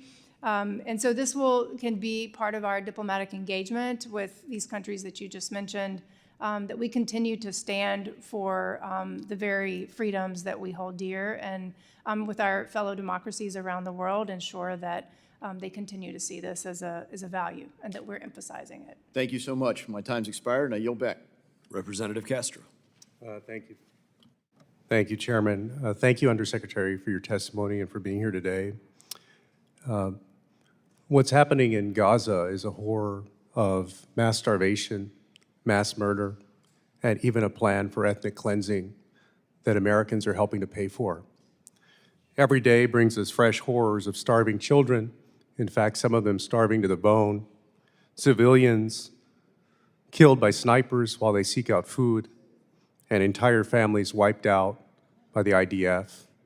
And as I mentioned, and as you know, Americans are helping to pay for it. I wanted to ask you what the Trump administration's plan is to stop it. As we and the world witnesses these horrors, what is your plan to stop it? Representative Castro, thank you for your question and for allowing me to respond. When we talk about Israel-Gaza, I think it's important to remember two specific things. First, this situation started on October 7th when Hamas invaded Israel and killed nearly 1,200 Israelis, mostly civilians, in the most heinous and barbaric ways. Second, I think we should also emphasize that Hamas could end this conflict today. It could put down their arms, they could return the hostages. But certainly you're not Hamas suggesting, agreed hold on, to a I'm going to ceasefire. reclaim my time for a second. You're not suggesting that those 5- and 6-year-old kids have any control over what Hamas does, are you? In fact, those folks in Hamas, the people who make up Hamas, many of them are hidden away in tunnels or out of Gaza and are not the ones who are being subjected to these bombs and missiles and starvation and so forth. What I was going to say, Congressman, was that we mourn the loss of any civilian life, whether that's Israeli, Palestinian, whomever. And that's why we're focused on achieving a ceasefire. It's the laser focus of President Trump and of this administration. Well, Undersecretary, I guess I want to tell you, just for a second, I want to tell you when Anthony Blinken sat where you're sitting in December, I believe, I told him that I was disappointed with how the Biden administration approached this and that we didn't do enough during that time to stop these horrors. And I will say the same thing to you as part of the Trump administration, that our government is not doing enough. We have all on this dais called out Hamas for the horrors of October 7th. We have labeled them even before this as terrorists and penalized nations or anyone who has associated with them. But what actions have we taken against Benjamin Netanyahu's government for the horrors that they've committed? Where are the consequences for their action? Thank you, Congressman. What I was going to say was that we're very focused on achieving a ceasefire and delivering humanitarian assistance. As you may be aware, and I think there was some press reporting overnight, that Special Envoy Witkoff is going to be leading the engagement. He's headed to the region right now to work to finalize the aid corridor and reach a ceasefire. You asked what we're doing. That's one of the things we're doing is Special Envoy Witkoff will be traveling to the region to work on this issue. Let me raise another issue with you, because Israeli settlers in the West Bank attacked the Palestinian Christian village of Taibeh, setting fire to a cemetery and a 5th century church. U.S. Ambassador to Israel, Mike Huckabee, who's been a very strong supporter of Israel, called the attack, quote, an act of terror, and that they should be, quote, found and prosecuted, not just reprimanded, unquote. He similarly described the lynching of Palestinian American from Tampa, Florida, Saifollah Musalet, by Israeli settlers in the West Bank as, quote, a criminal and terrorist act. That's 2 acts of terrorism within weeks by the same group of people, Israeli settlers in the West Bank.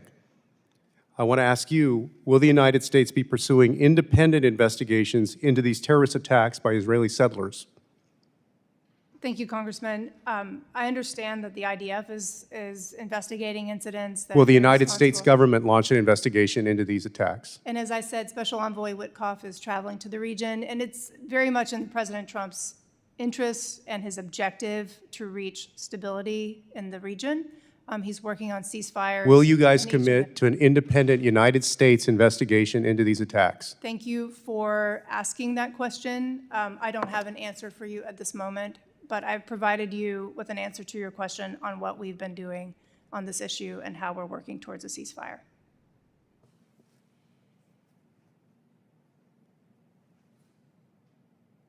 I yield back. Thank you. Gentleman yields back. Representative Perry is recognized. Thank you, Mr. Chairman. Secretary Hooker, over here. Sorry about that. The State Department's 75,000 employees, including 13,000 Foreign Service officers and 11,000 civil service staff, cost taxpayers over $16 billion annually in salaries and benefits. Yet evidence suggests that many of the employees advocate socialist or communist ideologies that clash with American values, or certainly any oath that any of the employees might take. A 2024 whistleblower report from the Bureau of European and Eurasian Affairs revealed diplomats praising collectivist policies in meeting with EU counterparts, undermining our free market stance.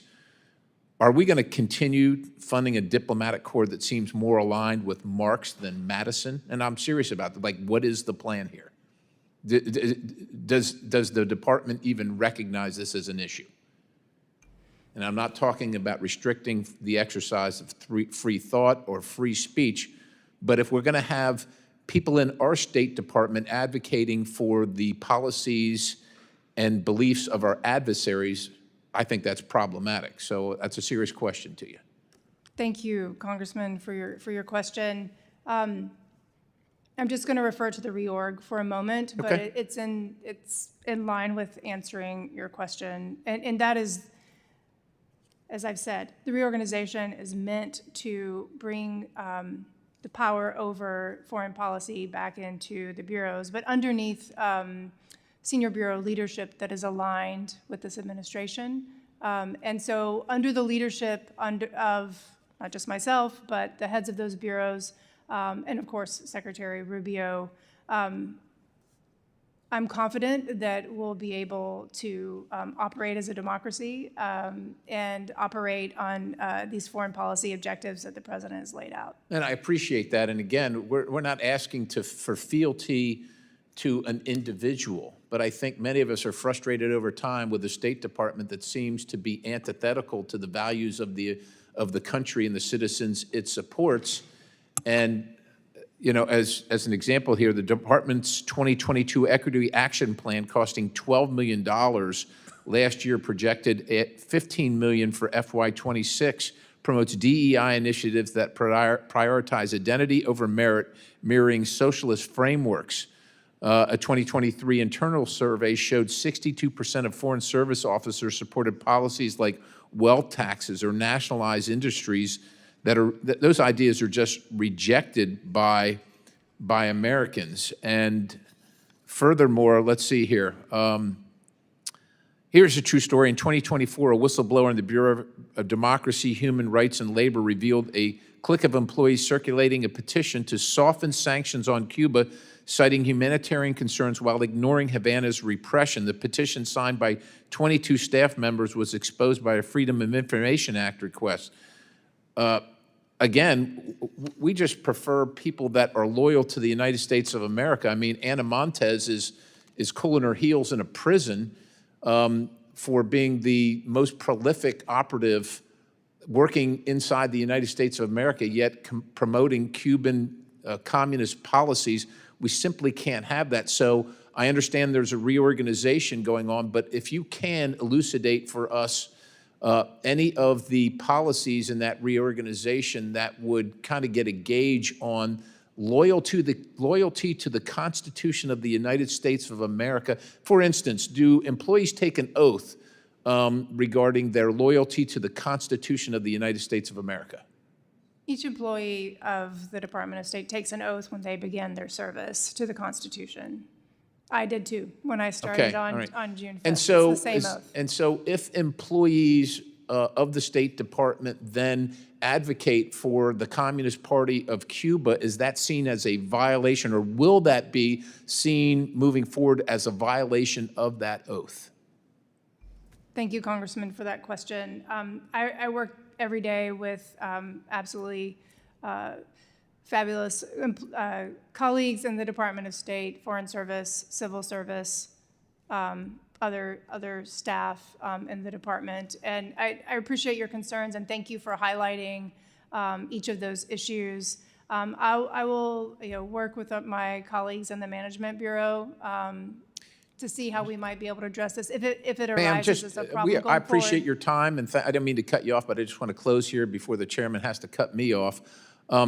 We need a State Department that works in concert with the views of the Constitution of the United States of America and moves that agenda, the agenda of America, forward abroad. And we can't have employees, whether they're convicted of sedition or treason like Ana Montes was, or whether they're just expressing antithetical positions that help our enemies. We can't have them being the spokespersons and the policymakers for the United States of America, and there's got to be some repercussions for those kind of things in the Department of State. With that, I yield the balance. Gentleman yields back. Representative Sherfless McCormick is recognized.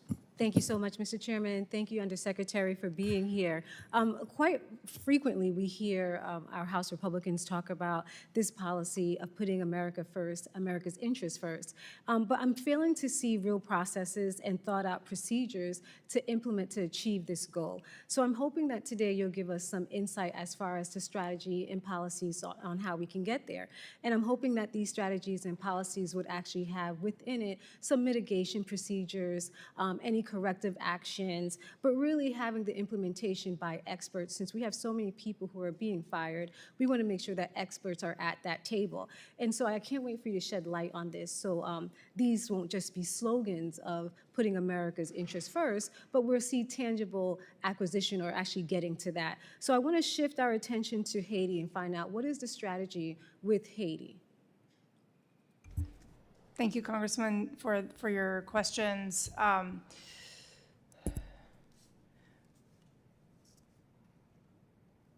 With the empowerment of each of the regional bureaus, I'm just trying to edit what I've repeated and what you've heard me said about the reorganization. You've heard me say how it's empowered each of the regional bureaus and our embassies overseas.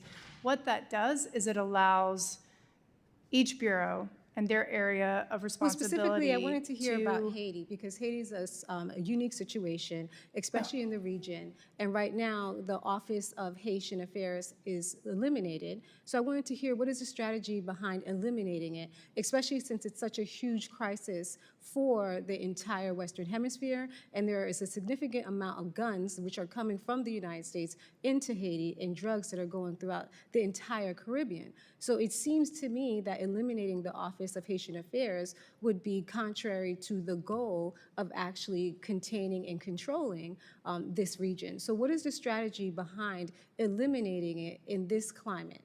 I apologize, Congresswoman, I misunderstood the end of your question. I apologize for that.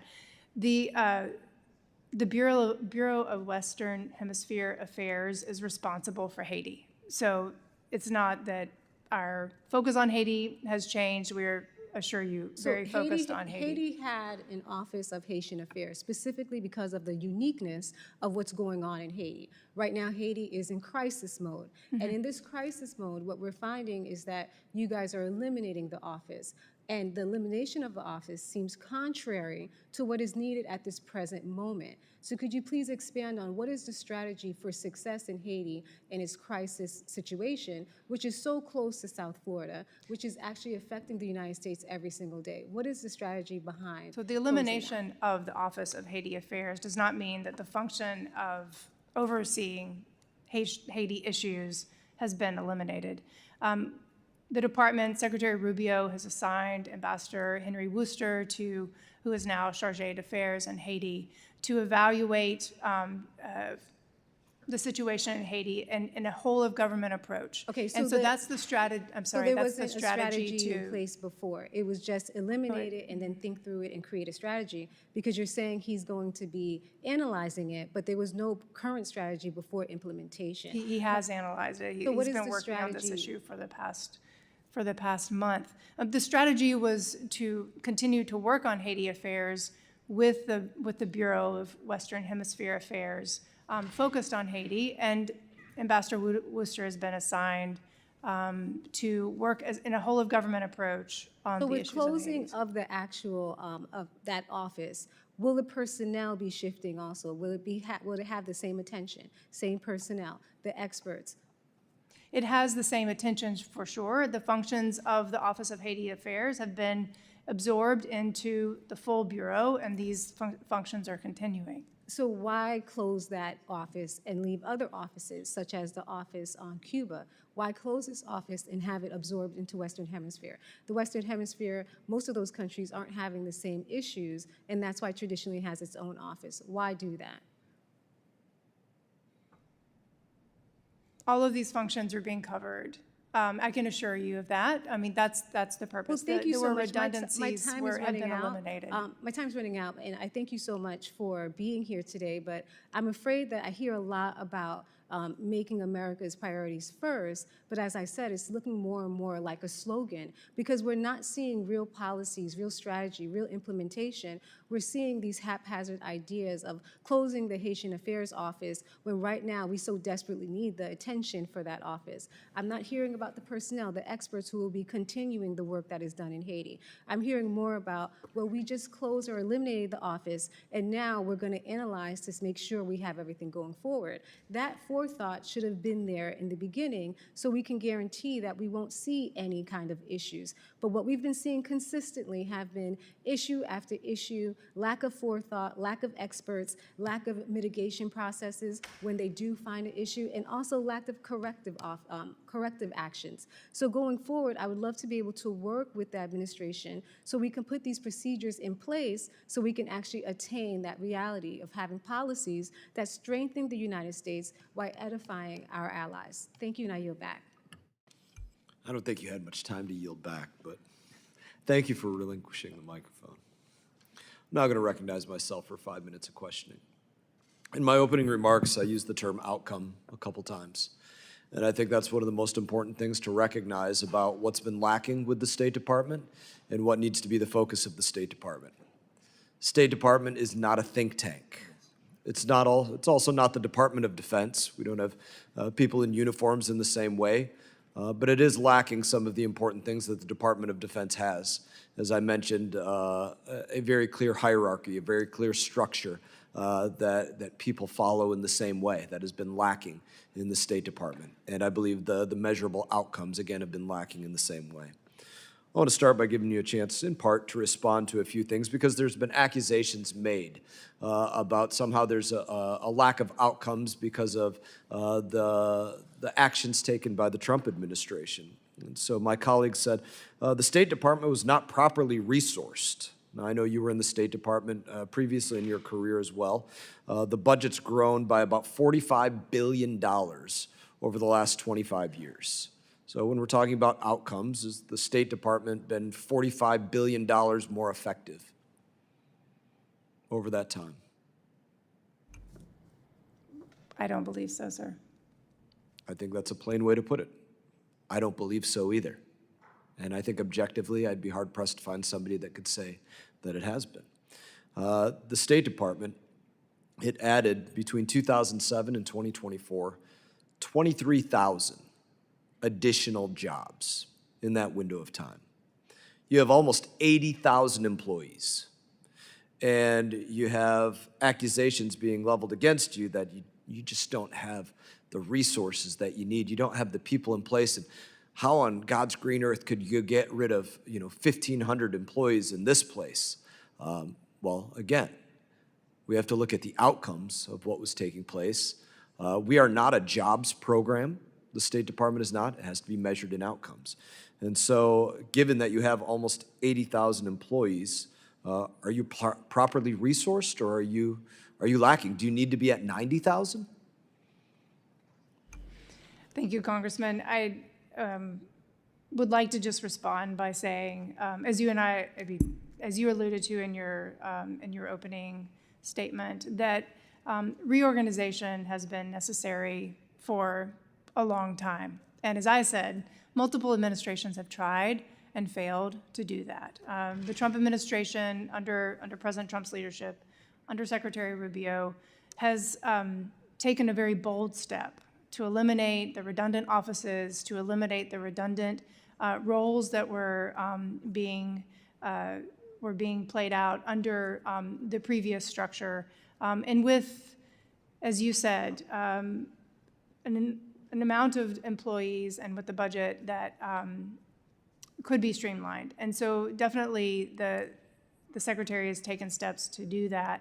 And not just to do that, but to make sure that our foreign policy is being implemented in a way that's streamlined, that's expedient, that meets the needs, not just of our diplomatic partners, more importantly, that it's in line with our American interests, our national security interests, our economic security interests, and to ensure that the future is safer and more prosperous and more secure.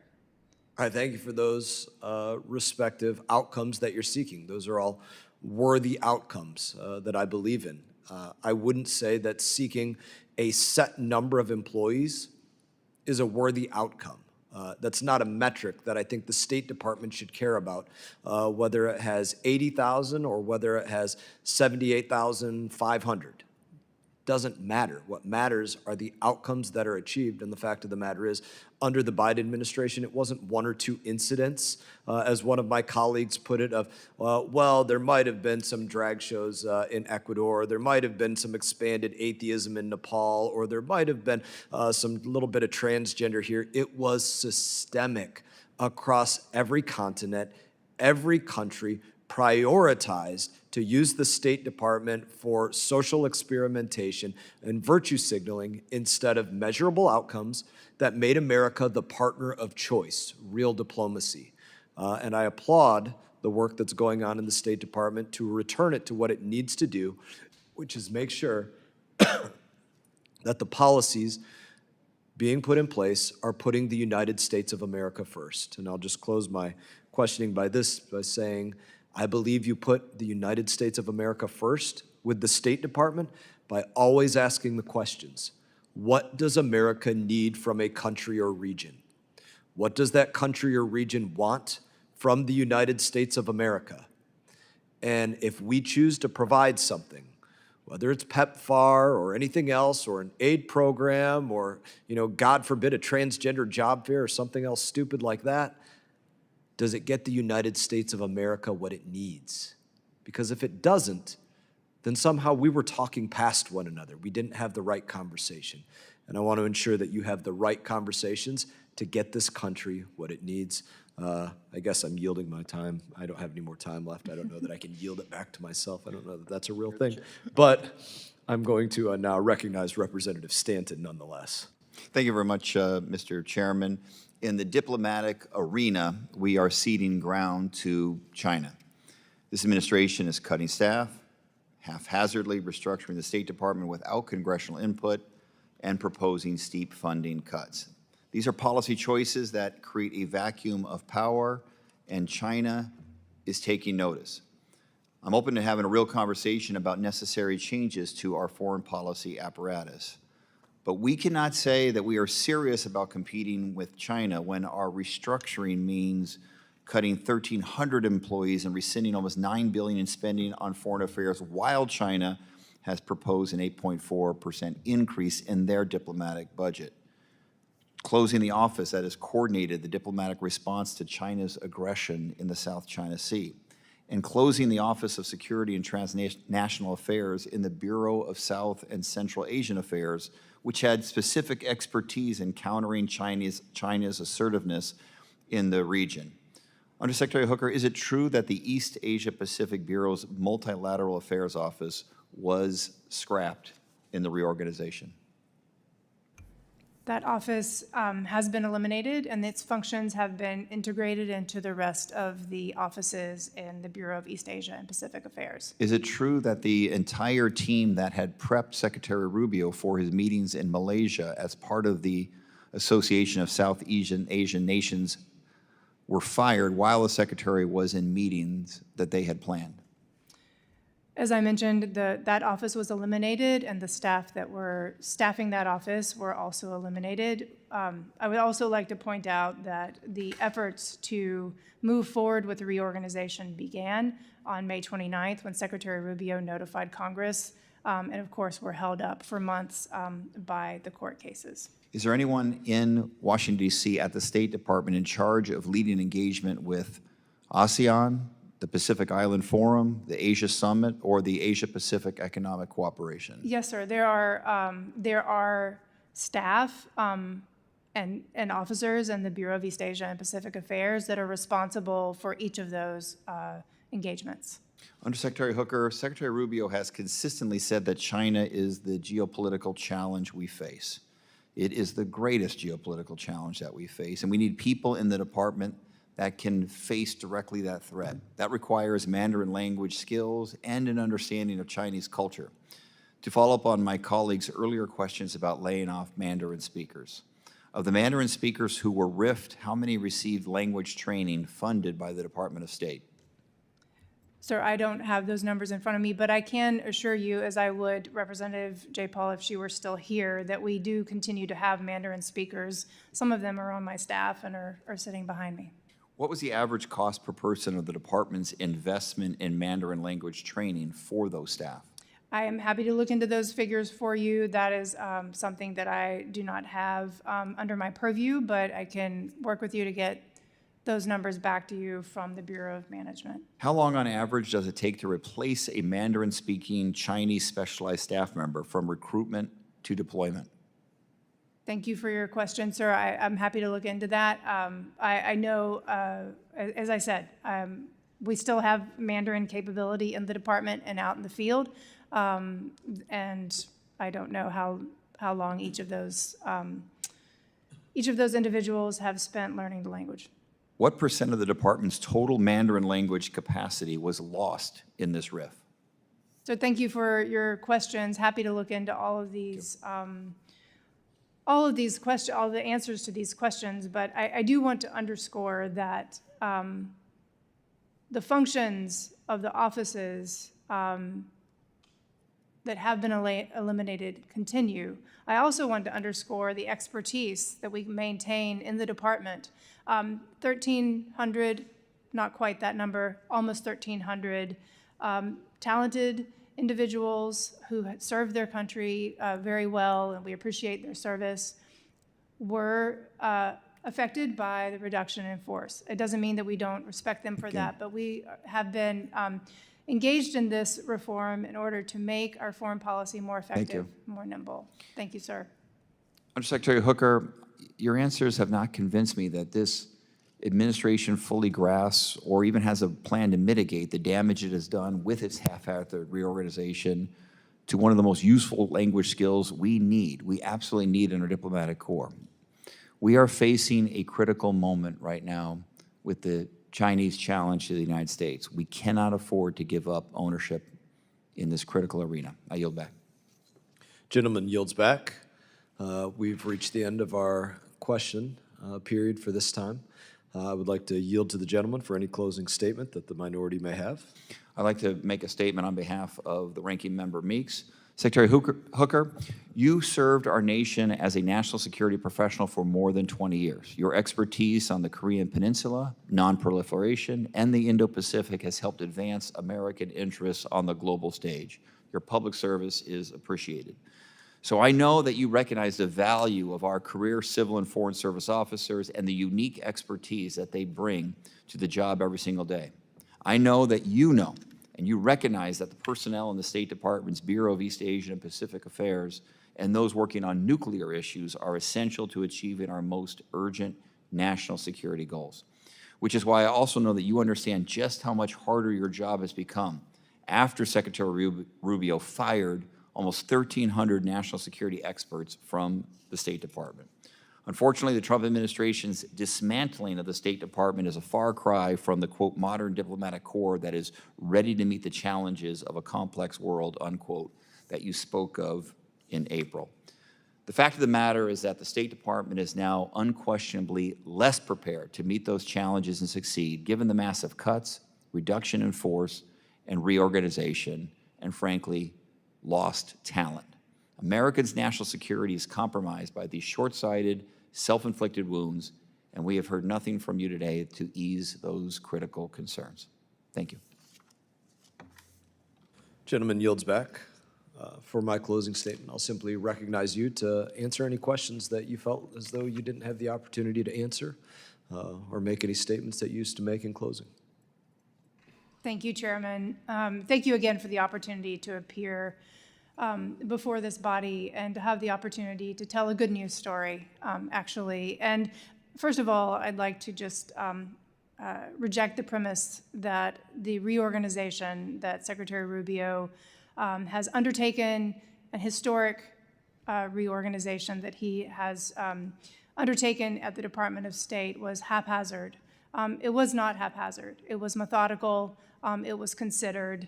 It was conducted by engaging senior leadership at the undersecretary level that is both career and political. It was conducted by engaging the workforce, in which we've talked about here today that more than 650 comments went into the consideration. It was conducted to streamline redundancies and meet the needs of our foreign policy going forward, to eliminate some of the waste, some of the inefficiencies that you've actually also mentioned and your colleagues have mentioned here today. And we're on the way to doing that.